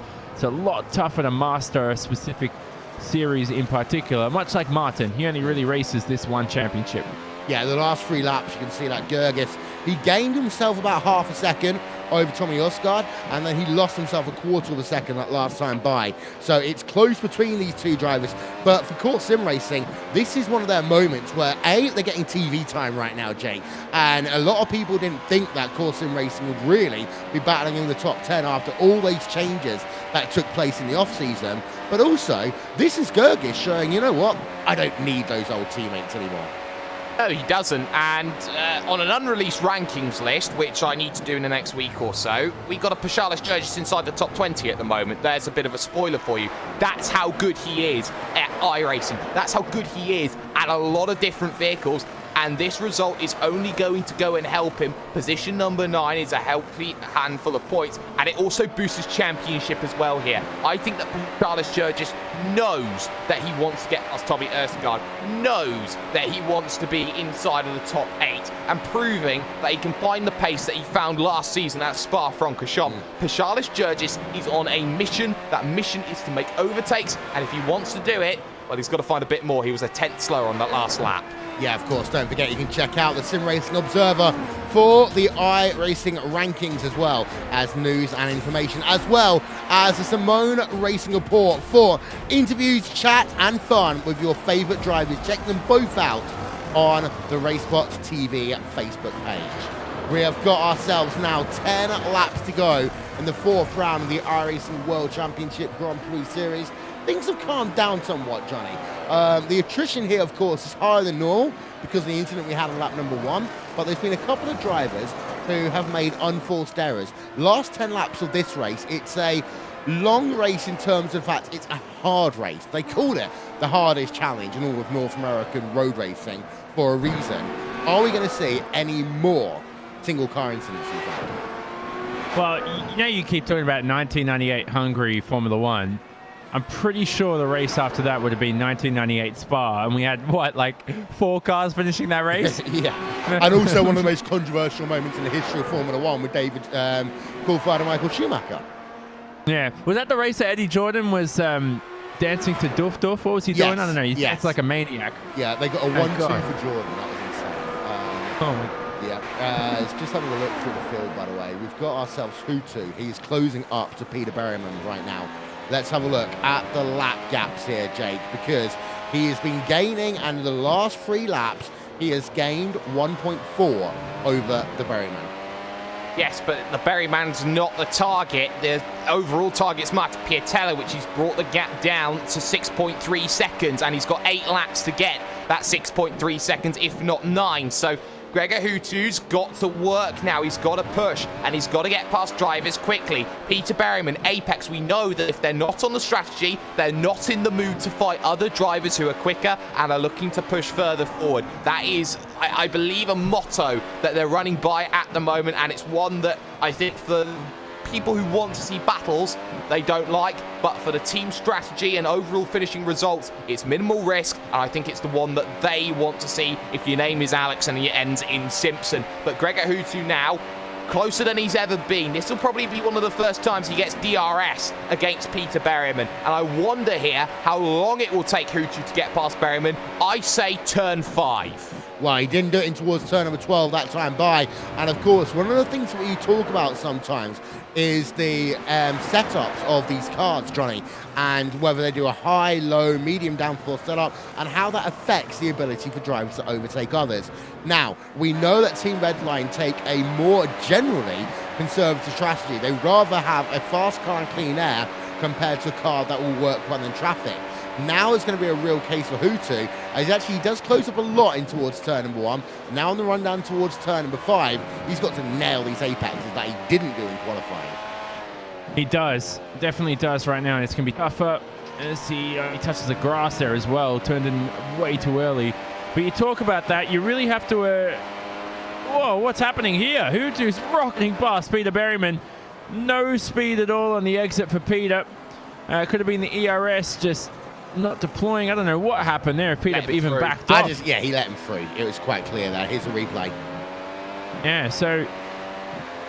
well, we're showing a replay of a very simple pass. I don't know what in the world happened to Peter Berryman there, but an easy pass for Gregor. He's in the top 5. 3 seconds to Josh Rogers. It's possible. Now, what I want to bring up actually, Will, is that first stint again for Gregor. If he had damage as well, he had damage in the first stint, didn't he? Not the second stop. So why wouldn't you pit earlier? If the damage is actually making you a little bit slower too, you just pit earlier. But maybe, I don't know if he was waiting for traffic or for a clear window. Something to discuss after the race, and maybe ask him if he actually, well, he's in the top 5 now, if he can finish in the top 5 and come for an interview. Yeah, indeed. So we will actually ask him that question. And I think the thing for Hutu was he needed to make a number. And that's often, there are a lot of people, especially at North American racetracks, they talk about making a number. It's often a big thing they talk about in IndyCar, for example.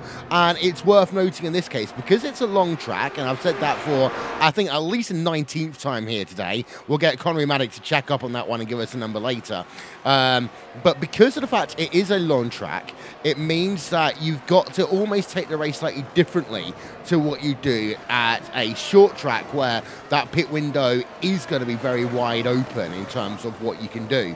Hutu, by the way, has gained about a second and a bit over Josh Rogers. The gap is 2.9 with 7 laps to go right now. And we've got to talk about a few people here in this event. We'll show you those movers and shakers now up on your screen. Peter Berryman, despite the fact he's just been passed, up 13 places here today, Jake. Ilka Harpana, despite his issue, up 20 places here today. And Stephen Michaels, again, we never give this guy enough credit when he has good races. He is up 11 places today. Yeah, and it's been a quiet drive from Stephen Michaels. He's been doing a very solid job of just keeping out of trouble. No man's land, 3 seconds to Yao Vaz and a full 9 seconds back to Paul Ilbrink. He's doing well. Focus on P3 though, Will, because Josh Rogers has the gap under 2 seconds. He's closing at a rate quicker to Marta Piatella, and Hutu's catching the pair of them at a rate of knots. So if Piatella wants to scrap for this podium, get the Coanda lock, he's got to hold off Josh Rogers. Not only does he have to hold off Josh Rogers, who's just run wide at the Canada corner, he's also got to hold off a Gregor Hutu, and this is a scary prospect for Marta Piatella. This is where you earn your money. And actually, it was another bit wide there down at Bill Mitchell Bend for the driver of Josh Rogers. We're going on board with Rogers, actually, as we're going to do a lap on board of him. And Johnny, talk us through a lap of Road America and the difficulties that comes with it. Well, I was going to talk about turn 1, but he's screamed through turn 1 already, hasn't he? And that's a simple corner. You trail brake through there. Here's where it starts to get slower. So turn 3, similar characteristics to turn 1. Just focus on the exit here. Easy to lose the rear end. Bit of a break for the drivers here. You can flick on DRS if you're within a second of a driver. Here's the Marine Suite. Downhill braking zone. You can use the curb as well. You can ride it. It's a flat curb. Left-hander. Go into this little black rubber part. I don't even know what you call that. A curb anyway. Turn 6 is the difficult part. It's blind. You get it wrong more than you get it right. Hit through 7. You're not full throttle through here. Definitely not. I can guarantee you that. I've tried it one day. It didn't end well. Then through turn 8, he passed the hurry downs. The carousel now. This is the interesting part, Will. The left-hand side tires take such a beating. You want to stay onto that black tarmac. That's where all the rubber is now with this new dynamic track that's been in implementation in iRacing for a number of years. Rogers gets a little bit wobbly through the kink. Canada corner coming up as well. Close behind, but we know Mac Backham and Pascalis Georgis are in a close battle. Rogers now heading towards Bill Mitchell Bend. Turn 13, left-hander. Again, you rise through the corner. It's difficult to see the exit. So you're really going through visual cues and anticipation. The muscle memory comes into play. You're not guessing the corner. It's 2 weeks of muscle memory and practice. That's what counts. So that's a lap for Josh Rogers. He's on the main straight here. No DRS, interestingly enough, on this main straight at Road America. Yeah, and we'll just show you now what happened with Matt Backham and Pash Gergis, because there has been a change for position. as we come down now to 5 laps to go. Mac Backham is back up into P number 9. He almost made that look too easy, Jake, as we're having a look on the replay. Well, we know that Matt Backham's incredibly quick. He goes down the inside. Matt Backham and Pashada Sturgis, very close friends, so I'm not surprised to see that move easy without any contact at all. Matt Backham up then into 9th position out on circuit. 3 seconds to get to Erstgaard, who's in his own scrap right now with Kevin Ellis Jr. And he's got 3 laps to get there. And I wonder if he can on 39.4 pace. I don't think he can.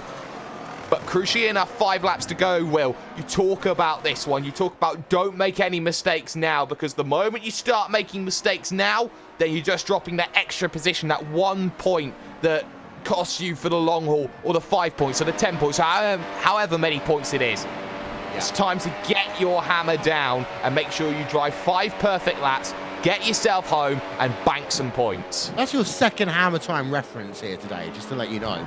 It's almost as if, like, you're trying to get him to spoil the Grand Prix qualifying for everyone. I have no idea what you're talking about. Gregor Houtu has had a fantastic sequence of laps, and he really is now catching up to Josh Rogers. The situation here, though, Jake, is that if he has to fight for more than a lap behind Rogers, he's not likely he's going to catch Piatella. Well, he's brought that gap to Piatella down to 3.5 seconds, but he's got 4 laps to do it, so he's got to push almost a second a lap. The crucial thing is, if you can get the DRS through the second half, and I think that's going to be really, really good for him, because he'll be able to use the DRS, make the move, and then charge on for a much quicker lap time. That's what I think he's hoping for. Right now, Martin Piatella is hoping for one thing only, and that's time, because he's just run wider slightly. Turn number 5, starting to miss apexes a little bit. Pressure's starting to tell on Martin Piatella, as now Josh Rogers has got to earn his stripes. Remember, he's not going to back down from position number 4. This would be his greatest finish so far this season, so far in his career. Yeah, Joshua Rogers, Burst eSport, number 92 machine, one of the most liked drivers in this series, is now going to go toe-to-toe, Johnny, with Gregor Houtu. The question is, if you're Rogers, do you take the top 5, or do you go and really battle for it? Well, if he's got the heart, he'll battle for it for sure. If he's Paul di Resta, he'll let him through. And that's the difference. I used to remember, don't you used to hate those Paul di Resta strategies where they used to be on like a 1 stop, everyone else is on a 4-5 stop, and it's like, you got no chance. But now they're on the same strategy, and he's going to deal with a 5-time world champion. Now, you want to impress as well. You don't overdo it. You stick to your guns. Gregor Houtu doesn't really care, to be honest. He just wants to get past you. He doesn't care about the name. And the thing is, of course, Gregor Houtu has, Jake, had incident in numerous races this season. And even though he's a championship leader, his incidents can come back to haunt him. You talk about the 1 point, the 2 points, etc. Even if he is a championship leader, this is a 5-time champion that knows how to play smart, and he's a driver that I remember he was coming out side by side of Martin Kroenke once, I believe, at Virginia International Raceway a few seasons ago. And you saw him being bold then, as Houtu's actually going to go to the outside. He's got the pass done already. Or has he? Yes, he has. No, not yet. Yes, just about now. So I think Josh Rogers knew he had nothing left to give there in comparison to Gregor Houtu. Houtu makes his way through. Rogers will be very happy with a top 5 finish. But now Gregor Houtu's...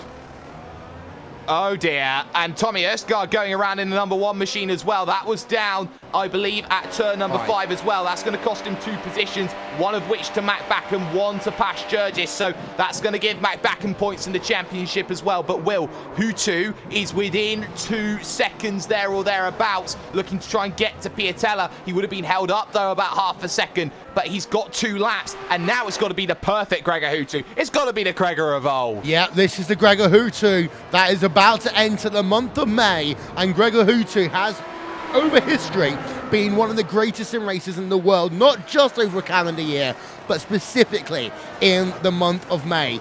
Can he start the magic now? We go on board of him. He was last time by 7 tenths of a second faster than Martin Piatella. Past the start-finish line they go. This time by faster, 3 tenths of a second, and he passed another driver, Johnny, into that last lap.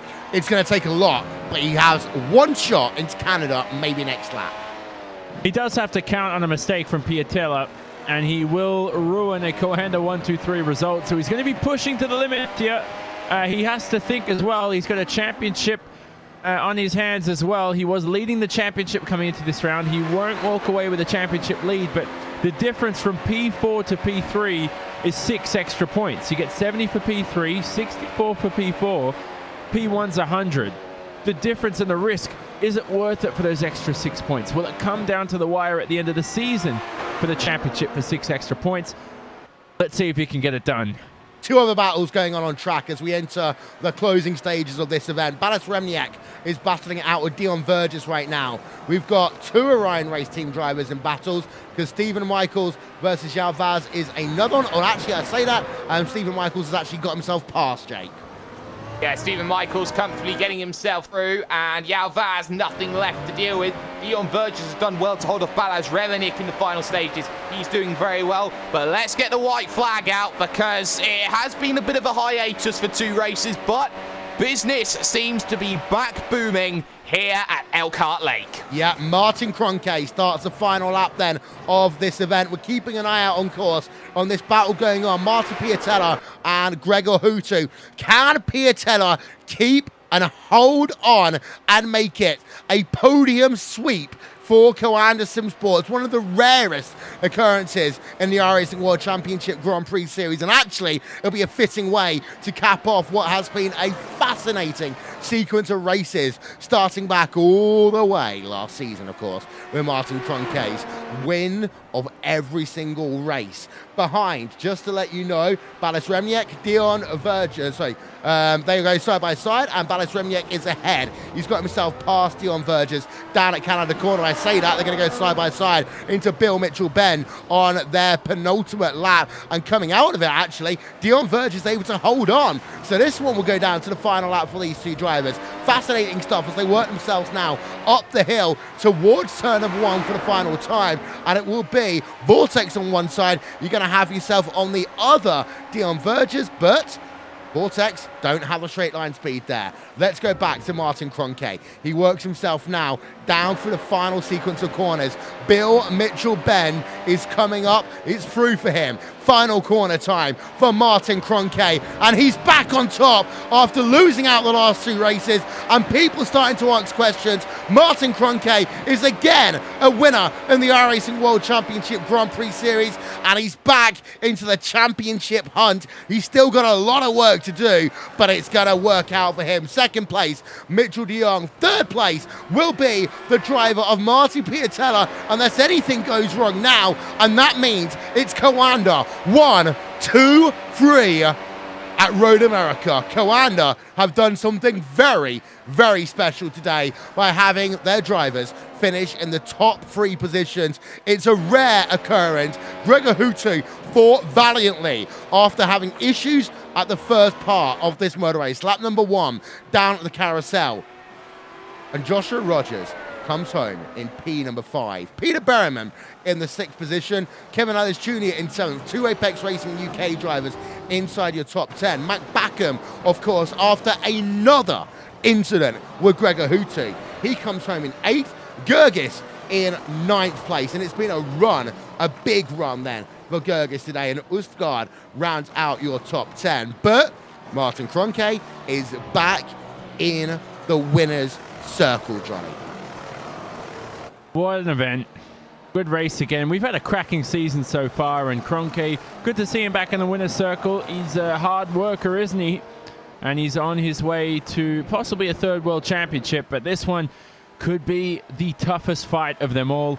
Very important, he got the upper hand on 2 of his teammates, but most importantly, the demise of Gregor Hutu this race in terms of pace was very important for the confidence for Kroenke going into these next 2 weeks of practice. And I'll tell you one thing, I think we're going to see something special here, Jake. We've got the Coanda drivers, they're slowing it down as they work towards Canada Corner. I've got a feeling they might slow it down and they might do a formation photo at the start-finish line, because it doesn't happen this often. It doesn't happen that you have a team claiming 1, 2, 3. And for a team like Coanda, they've had themselves the questions and the doubts. No, they're not going to do it. They're just going to bring the cars towards pit road. And actually, in many ways, that sums up Coanda. Race over. Let's think about the next one. Exactly. And not only is it a race victory for Martin Kroenke, his second of the season, not only is it that, but it is 17 straight wins, VRS, Coanda, SimSport in a row. And now you have to ask, how long will this streak go on? Because Gregor Hutu got involved with Matt Backham today once again. The longer that goes on for Gregor Hutu, I don't see him winning a race. Martin Kroenke had the pace today to prove to Mitchell de Jong, okay, if you want to be considered the best in the world, you've got to go and beat me day in, day out. He's done it once, but he can't do it again, it seems. Martin Kroenke's still at benchmark, Will. Doesn't matter if he runs into issues at Canada. It doesn't matter if the fact that he runs into issues at Phillip Island. Kroenke's the benchmark. Kroenke is the one you have to beat. Before we head ourselves to the race results, I want to give a couple of shout-outs. First of all, to Isman Balal, TrackCam22.com for the TV cameras you've seen here today. Overlay design by Andreas Warner and And1 Design. Development by Simon Grossman and Actioneering.com. And of course, Nick Thisson for RaceSpotTV, live timing and scoring. Here are your final race results from Road America. Martin Kroenke wins by 5.4 over Mitchell de Jong. Marty Piatella holds on to third to make it Coanda 1, Coanda 2, Coanda 3. Team Redline, P number 4 of Gregor Hutu, on what has been a difficult day for Team Redline in many ways. Hutu involved in incidents early, Alexei Yusiakola out, and also early incident for Ollie Pakula as well. Burst Esports, they had a fantastic day. P number 5 for Josh Rogers, and he earned that one on the road. He didn't need help from other people. Peter Berryman, Kevin Ellis Jr., P6, P7 for Apex Racing UK. Koana Sim Sports, Matt Backham in 8th. Pasha Skirgis in 9th for Core Sim Racing, and Tommy Usgord rounds out your top 10. Then you got yourself Radicals Online, Daniel Arndt Wernting in 11th. Ilka Hapala, he tried the one-stop strategy, didn't work out for him. He comes home in 12th. Stephen Michaels, the driver of the day candidate then, 13th place for him in the University Isabel Positive Sim Racing car. And then you got yourself Yao Vaz, P number 14, Orion Race Team, and Paul Ilbrink running out your top 15 then for Radicals Online. It's Vergers, Remniak, Oliveira, Partington, and Williams that round out your top 20. And they all finish on the lead lap. Yeah, it's a long lap here, but finishing the lead lap of any event is always important. Daniel Beder, the first driver, 1 lap down in P number 21. Mo Garfilo down 2 laps in 22nd position after he had some issues. And then Alexei Yakola, the first of your retirees in 23rd. Kazuki Yamashima, he tried going side by side down at the kink and it didn't work out for him. He ends up retiring 29 laps down. Then Jamie Fluke is out with Antoine Hegler in P25, 26. Ricardo Orozco out. Ollie Pakula out. Marcus Jensen, Moritz Lohner out of the event. David Akor is the final driver, 31st position for him out of this event. We've got a lot that we still need to talk about, and we'll be back here live on RaceSpotTV for post-race coverage of the iRacing World Championship Grand Prix Series from Road America. Coanda Sim Sports get a 1-2-3, and they make a little bit more history in their storied accounts.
I want to leap over buildings, Want to fly over the shores, faster than a lightning flash, rushing through the cool night air.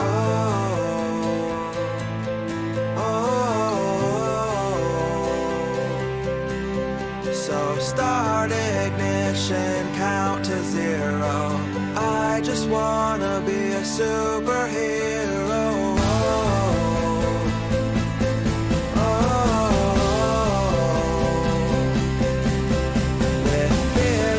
Thoughts, emotions swirl. I wanna be the man that saves the world.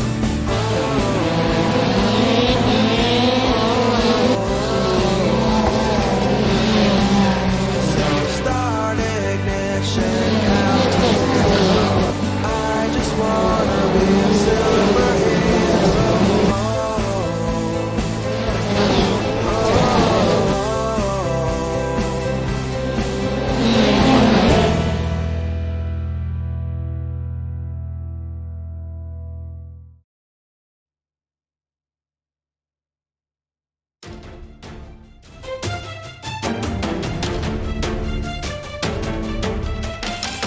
Well, that's 4 in the books, and all 4 have been won by Coanda SimSports. And actually, this time around, we have Coanda 1, 2, and 3, and they are showing that even though they've had issues in some forms of iRacing motorsports, when it comes to the iRacing World Championship Grand Prix Series, they are still the team to beat.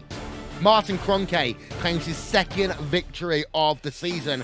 Mitchell de Jong in 2nd place. Marty Piatella in 3rd. We've got a lot to talk about, and I'm wondering where to start here, Jake. Because, yeah, we've got Coanda 1, 2, and 3. But I think the big story still has to be the continuation of the battle between Gregor Hutu and Mac Backham. I think it's not a battle anymore, Will. I think it's a full-fledged war. There's no other way to describe it now. It's a 2nd straight contact in 2 races. It's the fact that it's the 4th time that they've come together since Indianapolis last year. And we're talking about a Gregor Hutu who seems to be the man against the machine right now, who has made contact in every race so far this season with a Coanda vehicle one way or another. And I think, honestly, that something's got to change between either Gregor or Coanda between this one, because ultimately, I think it's very telling that we don't see right now in this booth a certain Gregor Hutu wanting to talk. I think he's very upset. Well, and Johnny, I don't want to trivialize world events. Of course, we had a historic day yesterday with North and South Korea. Do you think that we just need to get now, you know, Team Redline and Coanda to sit around a table and say, come on, guys, what's going on? Yeah, and they need this music to play in the background while they discuss things. No, as I said earlier, most discussions will just take place over the Sim Racing Expo. There'll be a punch on, or there will be just private messages, which is the way to do it, and just discuss it respectfully. I think when you're experienced as drivers in Redline or Coanda, there's really, you know, they're not going to be too heated of an argument anyway. It's just going to be to discuss and figure things out between each other. Yeah, Driver of the Day candidate. We've got some very interesting ones here today. Of course, you've got to put Martin Kroenke on the list. I say on many handshake, you've got to put Gregor Hutu on that list for his recovery drive. But Rogers P number 5, fantastic. Berryman P number 6, fantastic. I'd say more so than Alice Jr. in some ways. Gergis in 9th, fantastic. And also then Stephen Michaels. I mean, I've got, 7 different candidates, I think, for Driver of the Day? Yeah, I'd say there's definitely a lot of candidates, and I think that fan vote may be the only way we decide who's definitive. I think it's been a fantastic race. I said at the beginning this would be the circuit where a lot of drivers would now look to try and step up to the forefront, and I think the conditions on the opening lap really did set the scene for maybe a few drivers looking to improve, looking to showcase where they can be. And I think it comes down to now, when it comes to Driver of the Day, who made the biggest impact And honestly, Hutu made impacts in more ways than one. That much you can't argue. You got Peter Berryman, who did an amazing job of keeping quiet in the opening stint and suddenly came along and, oh, it's just Peter Berryman in 6th. Just how about that? But I think the driver who made the biggest impact today is actually Paschalis Gergis, because he's gone out there, he's proven that he is one of those drivers who can race at the top of any series at any given time. And the work that he's put in, the positions that he made up, and not only that, but the fact that he raced himself against the drivers around him and still gained positions at the late stages, I think Paschalis Gergis deserves driver of the day. Yeah, and also there's one thing worth talking about that one, Johnny, in terms of Gergis, that this was a team that basically he has to rebuild by himself almost in terms of the World Championship Grand Prix Series.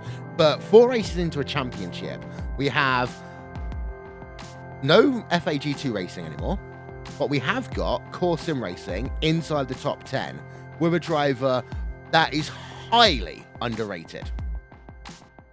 Yeah, he is. He's definitely improved as well. But the thing is, he's not entirely on his own. He is still testing with the likes of Moritz Lochner, I think, and Josh Rogers will be able to correct me on this. He might be testing with the Burst eSport drivers of Rogers and Marcus Jensen too. So those guys are working together. They're on different teams. They're not entirely privateers, but who knows? Maybe one driver or the other could find themselves into one of those teams, and there could be a switch sometime soon. So will drivers go to core because they've been seeing them internally and how they work, or will it be the opposite? Will a guy like Pash even go to Burst eSport? You know, remember, he was the only guy who wasn't signed out of the core sim racing lineup to Fernando Alonso's sim racing team, and that sort of had to just rub salt in the wound. I agree. But we'll talk more about driver of the day in a moment. Let's get some interviews underway. And of course, we're going to start with the driver who is your winner of the 4th round. His 2nd victory, Martin Kroenke. Congratulations once again.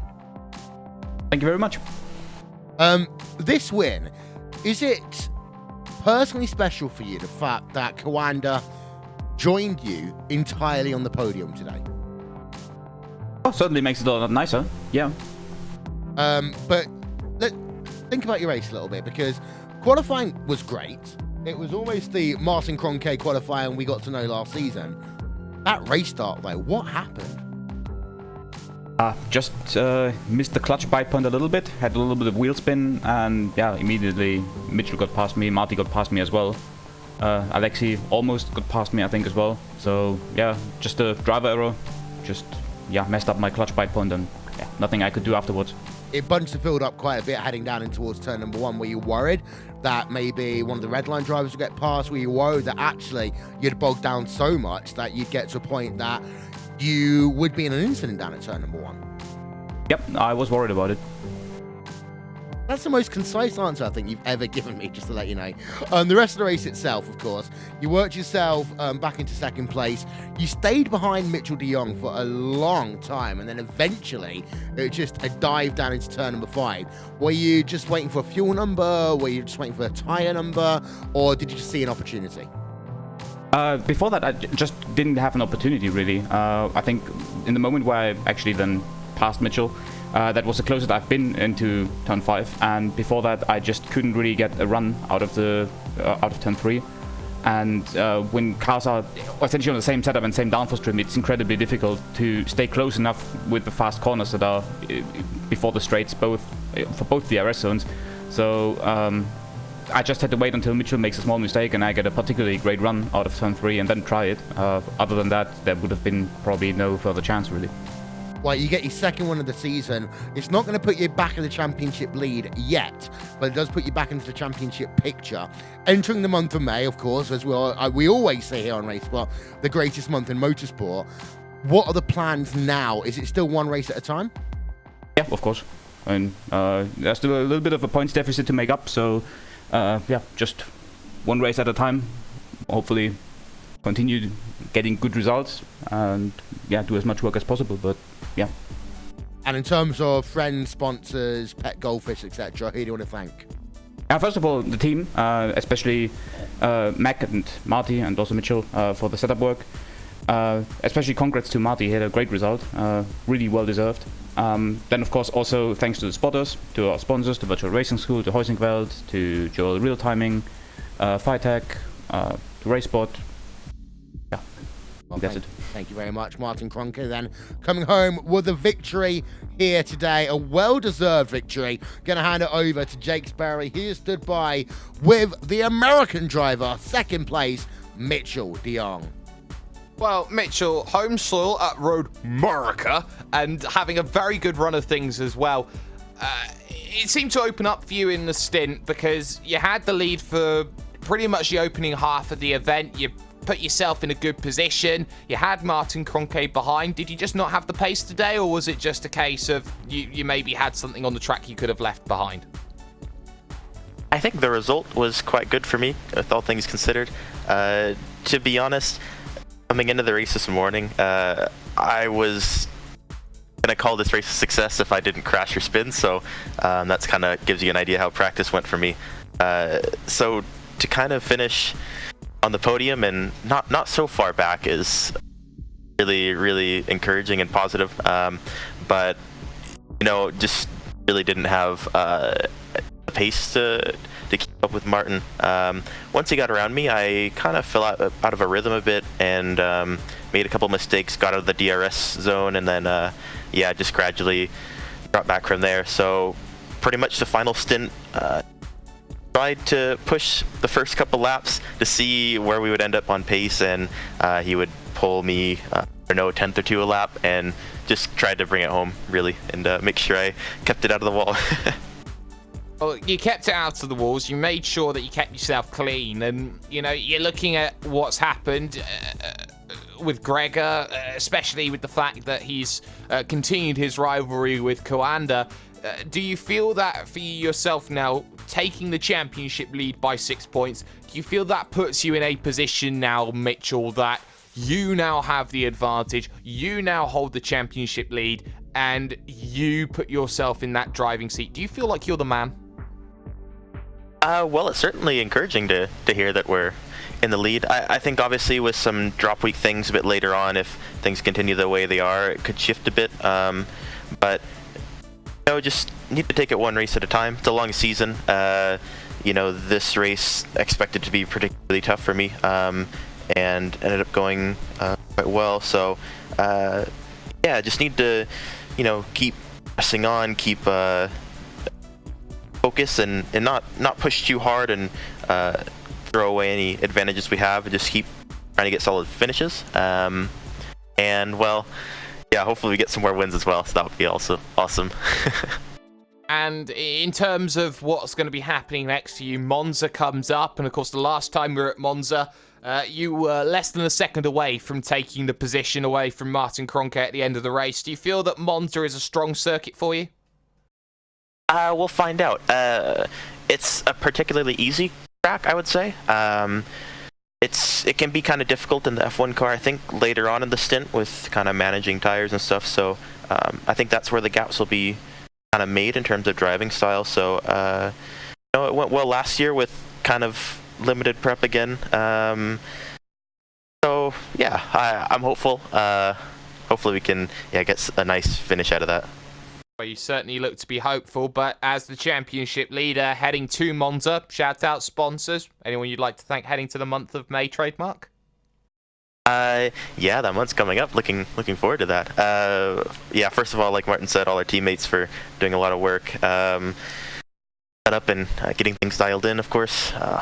They always do a great job. And all our partners, Virtual Racing School, Heusingveld, Andwin Design, SimQuip, Phytech, RaceSpot, of course, you guys putting this on, and Real Timing, and also the spotters for nice strategy work for us again. So Mitchell de Jong then, currently holding himself in very strong and high esteem. Leader of the championship now when it comes to the World Championship Grand Prix Series. And Will, he looks like he is the best in the world right now heading to the month of May trademark. Oh, yes, he is indeed. Mitchell de Jong looking, actually, I think, to be in fantastic shape heading into that month of May. A driver, though, who has, again, just had one of those podiums that he pulls out of almost nowhere. Martin Piatella stood by with Jonathan Simon. Yeah, I was getting afraid, Will, where he'd pull that out from, but he's pulled out a great result, hasn't he, Marty Piatella? P3, he's on the podium. The first thing, Marty, is before I talk about the end of the race, which was hectic for you, was the start. You rocketed off the line. I thought you could have sent it around the outside of one of your teammates, but I felt like you said, Martin and Mitchell are quicker. I'm just going to hang back in P3. I didn't hang back in P3. I was P2 after the first turn. Yeah. No, it was there you go. No, I was saying, like, I felt like you could have definitely pushed a lot harder and maybe even gotten the lead. Am I too optimistic for you? Nah, lead was out of bounds, and when fighting or racing with your teammates, you want to keep it clean and don't risk anyone like ending the race on those first few turns. And it was more of I got pretty nicely off the line. I think Martin already said he had some wheel spin, and I gained that position on him. But from that one, I knew the guys were a bit faster than me, so there was no point in fighting too much with them. And it worked out pretty well in the end. I just did my own race, and that was it. Yeah, I felt your pace today was incredible too. Even if you did finish 18 seconds off the lead, there was, Hutu was hounding you in the end. Did you think the strategy paid off for you? Did you go ideal to the laps you practiced for? I don't know if I ever managed a full stint in practice, so this was all new territory for me. The strategy was spot on. I was struggling quite a bit with the front, especially the left front, on every single stint. And Klaus did an amazing job with calling the pit stop for me. I don't know. I don't think it's possible to have any better strategy. Of course, I was a bit low on tires in the end, but it paid off. Do you like these tires this year with the new longer? The shorter lifespan of these Pirelli tires? Oh yeah, it makes the racing way more interesting, and hopefully the spectators enjoy it too. Because sometimes I find that as a driver, some drivers are really good at when the drivers are conservative. When the tires are conservative, you're able to push more, not have to worry about 2 or 3 stopping. But maybe you're the driver who likes these types of tires, the characteristics of these, where they wear out a lot quicker, and you're able to push. A lot less, or you not push a lot less, but you have to manage them a lot more, obviously, as I said. But those who can push these tires longer than they should be pushed are the ones who generally succeed. I don't know. I've tried driving in the past races, and in this one a bit more conservatively at points, and then when I tried to push a bit more, it doesn't seem to do much for tire life.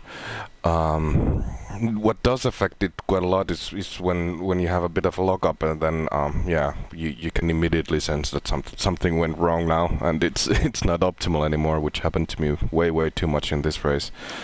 But I don't really know. I guess it's just the point of keeping it smooth and not doing any big mistakes and sliding around too much. But yeah, it sounds like the real thing. Maybe it's simulated well. To Monza, which is the next race. That is a track where you've had P7, P8 in the past. You missed the race in 2015. Is it a track you enjoy? Monza is one of my favorite tracks. I don't know if you like the sort of characteristics of it. Maybe you'll like it if it suits your car well. Oh yeah, it's a very nice track for an old guy like me. It's long straight where you can maybe take a nap and that sort of stuff. So it's amazing for me. I like that. Setup, you'll be fine with that. Low downforce, I assume. Will you go low for that race? You never know. I almost got it out of you. Almost there, Will. Almost got the secrets out of Marty Piatella's Coanda setups, but I didn't. Just failed in the end. You needed at least 2 bottles of vodka before he'd even start giving you his secrets. I know you too well, Marty. I know you too well. Third place, Marty Piatella here today, rounding out your podium. Let's have a chat with a driver that one of the nominees for drivers of the day, Josh Rogers, coming home in P number 5, and that Burst eSport number 92 machine. Well, Josh, another race. Thankfully, less issues for you this time, but 1 or 2 along the way. Talk us through it. Yeah, hey guys. It's been a while since I've been able to talk to you boys, but yeah, look, overall, I guess the race was really good from my point of view, considering, you know, I only really done three races in this, and P5 is, I'm stoked, but definitely that start wasn't particularly great. I got to work on those, but that new dual clutch system is still kind of playing on my mind a little bit, but we'll be able to work that out. But yeah, definitely lap 1 was a bit interesting. Apologies to Gregor, I didn't mean to turn him there, but yeah, overall just the race was quite quiet, I guess, in a sense. That last stint was quite interesting, quite. Not necessarily something that I've had to deal with, pressure from Gregor, but I didn't really have the rear tyres at that point to be able to fight it, and I guess we were probably one of the only cars in the top 10, I guess, with high downforce, except Pash or whatever, so it was going to be pretty hard to keep him behind me, but yeah, overall, really good result, really stoked. P5, couldn't be happy with that. How worried were you about damage at the point that you made contact with Gregor? For me, I actually didn't get any damage, whether it was a little bit netcode or something. I kind of got a little bit lucky in that sense, for sure, but yeah. We saw a lot of drivers as well today have solo car incidents. You talk about your rear tyres, for example. How hard were the track conditions, especially late on in the race when the marbles started to build up? Yeah, later on the race it was quite tricky. First stint was quite nice, being in the aero push of the cars in front. It was quite easy to manage the rears because the fronts were falling away quite a bit quicker, but in that clear air with a bit more downforce on the front of the car, the top front tyres doing a bit more work, they seemed to wear a bit less, I guess, in a sense, and the rears began to burn up, so it made it quite difficult in the high speed corners, like such as the kink down the back section of the track there, especially the little smaller one in the middle as well, and turn 1 and 2, just kind of those heavy traction areas where you're putting a lot of load on the outside of the car. It was quite tricky in terms of that. Definitely my little mistake in Canada on the last lap, bit of a lapse of concentration, but like yeah, for sure. But yeah. Well, you finished ahead today of 2 Apex Racing UK drivers. You finished ahead of 2 Commander Sim Sports drivers and a Core Sim Racing driver inside the top 10. In terms of Burst Esports, what does that mean for your team? Obviously, good result. I'm sure they'll be pretty happy with that. A little bit incredibly unfortunate for what happened to Marcus.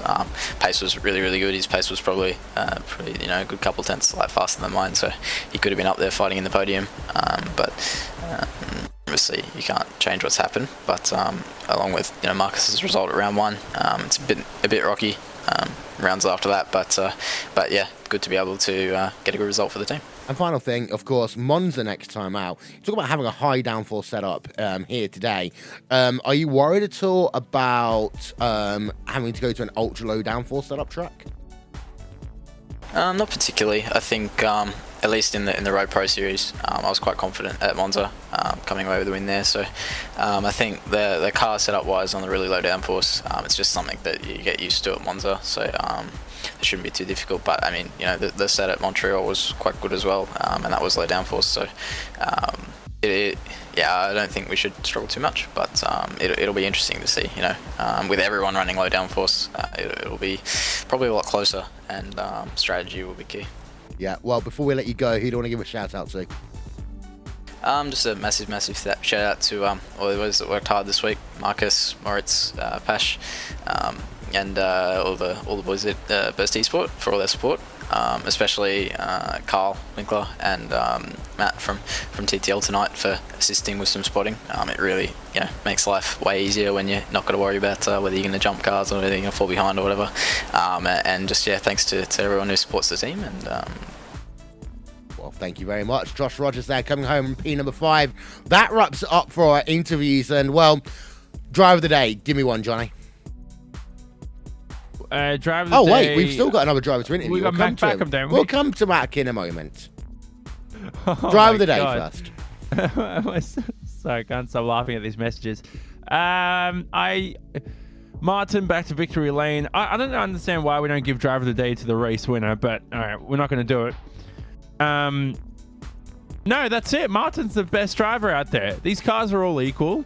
He's the best driver. He's driver of the day for me. All right. That's for you, Johnny. What about you, Jake? I said earlier, for Charles Judges, I'm sticking. Okay. I might join you on that one.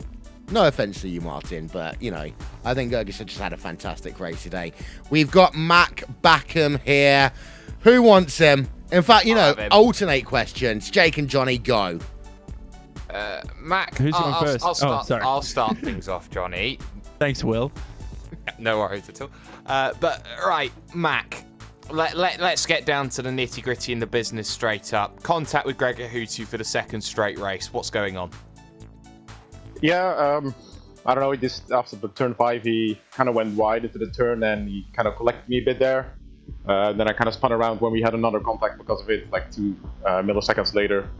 But yeah, that kind of thing, those kind of things happen. It would be very hypocritical for me to like completely blame him now. I mean, there's been plenty of contacts we've had where I've been at fault. So I really think that those things just happen when you race hard. And, yeah, it's unfortunate that I got caught up in it today, but yeah, it just happens. Johnny? Oh, it's my time. Yeah, this is not something we pre-rehearsed. My question is back to qualifying, Mac. I still feel like P8 coming off a race win, and not just a race win, but we discussed this last round. You had a race win where even if Martin didn't have his technical issues, you're within 5 seconds of that win. What happened this round at Road America? Yeah, I don't know. It's just every single qualifying session. It just, I don't know. I find some way to not perform. I think 6/10 off Martin or something, and 4 or something off Mitchell. And well, in practice we're like neck and neck almost. So in every single race, it just happens that I just do not perform in qualifying, and I just keep choking. And that's just, yeah, that's just something I have to work on. If I would have qualified better today, then I probably would have not been involved in the mess that was created in the carousel when Gregor, I think, spun, and then obviously I would have been further off the road. And looking at where you are now and looking at where you're heading to Monza in a few weeks' time, and you're looking for that opportunity maybe to find those points to get yourself back into the picture. You're 40 points off of the championship lead there or thereabouts. Do you feel like you're still in this championship fight being 40 points back, or do you have to keep on trying to look at this one thinking that the drivers in front of you are going to make minimal to no mistakes? I don't know, it's hard to say because Martin is so fast, and like I'm not even really thinking about winning the championship at all, to be honest with you, because I just don't think I'm like quite there with Martin yet. But you know, if people make mistakes, then I'm definitely, you know, in that position to capitalize on, like similar to Montreal. If something happens, you know, I'm right there. But even with the drop week now, I think I'm only 20 points or something behind, maybe 30. So I mean, definitely still everything is possible. Right now, I would hope that this race would be my drop week, finishing P8, but yeah, we'll see how the rest of the season goes. And Johnny? Do I have to ask another question? Oh my gosh. You want me to ask one instead?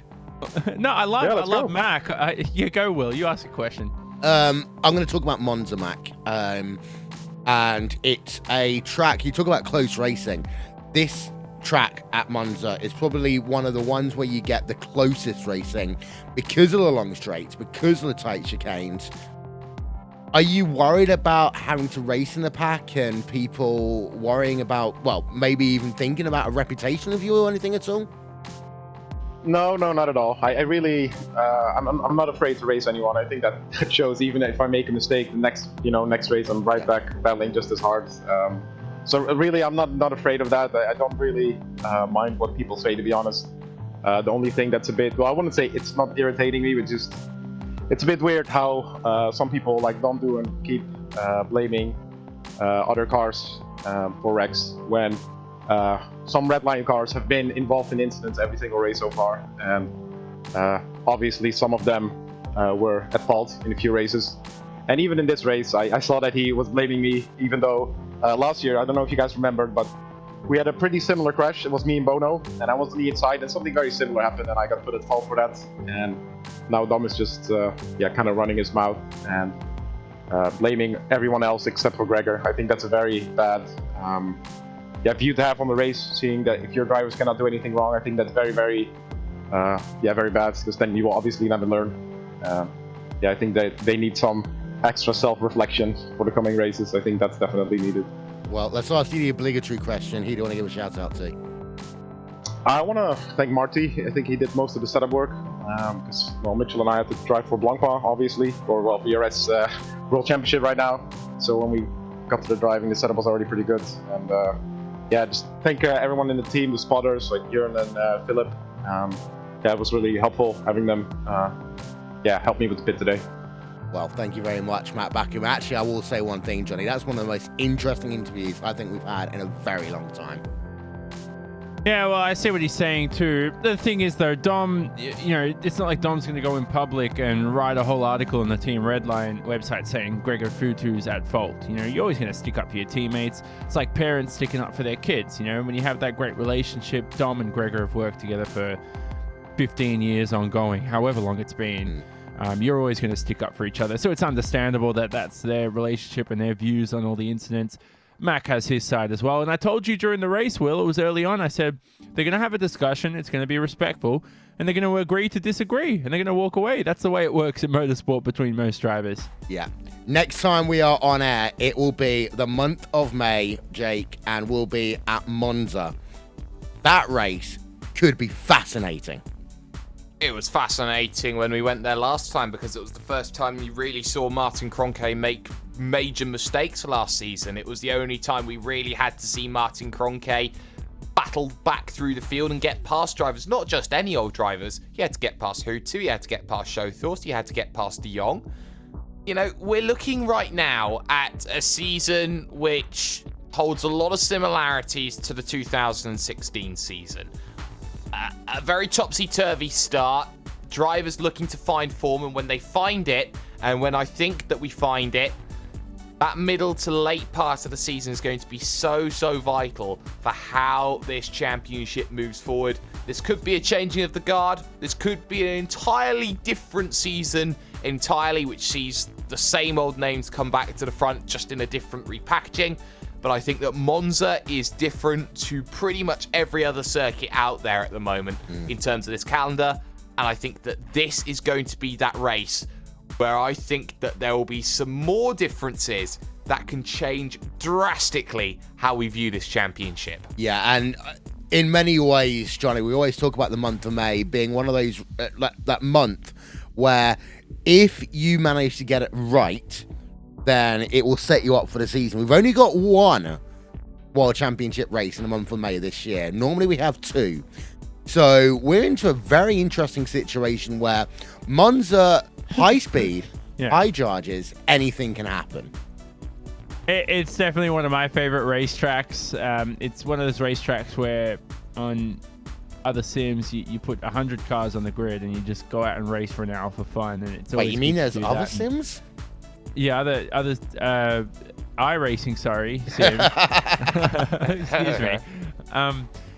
Point is that it's a great racetrack, high-speed straights. You can trail brake into a couple of corners as well. The first couple of chicanes are always fun as well. It's just so stressful when you get that first chicane wrong. You're up to 360 kilometers an hour, and then you just never seem to get it right. It reminds me a lot of that final corner at Montreal where, I wasn't the best driver, but I got that corner right once every 2 weeks.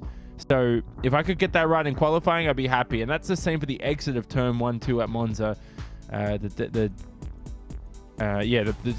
corner out of there, you want the anti-roll bar set up well to get that rear traction. So that's very critical. I'll tell you one thing. I miss the old first chicane at Monza. Is that where Hakkinen cried as well? Is that it is? That yes. was the corners where he. It is. Yeah, that's so iconic. It's interesting. This one's always the thing I like about this first chicane is that we ran a race here for one series on RaceSpotTV, the Apex E series, and we actually didn't use the first chicane. Yeah. Gosh, that would be interesting if we did that in the Formula One series. Oh my word! And on that bombshell, we want to say thank you to a couple of people before we go off air. They are, of course, our partners here on RaceSpotTV. Andreas Werner and One Design for the overlay design, all these sexy graphics that you see on the screen. Development by Simon Grossman and Aptioneering.com. Live timing and scoring by Nick Thisson, RaceSpotTV live timing. And of course, TV cameras, Istvan Ballard, TrackCams22.com. Check out the Sim Racing Observer for a write-up of this event and potentially a more in-depth interview on what's been a very, very interesting event, as well as, of course, the iRacing rankings. And check out the Simone Racing Report as well for all the news, information, interviews, the favourite iRacing personalities out there in the books. Of course, you can check out iRacing.com for more information about the world's greatest eSport products. And of course, you can check us out in a few weeks for the 5th round of the iRacing World Championship Grand Prix Series at Monza. The month of May is always about high speed, and we're going to have that in the World Championship Grand Prix Series. It's 17 in a row for Coanda, and this time they get a 1-2-3. What can they do? What can all the other teams do when they head themselves to Europe and to Italy? Find out. Will Vincent, Jake Sperry, Jonathan Simone. We'll talk to you all next time. Goodbye from Wisconsin.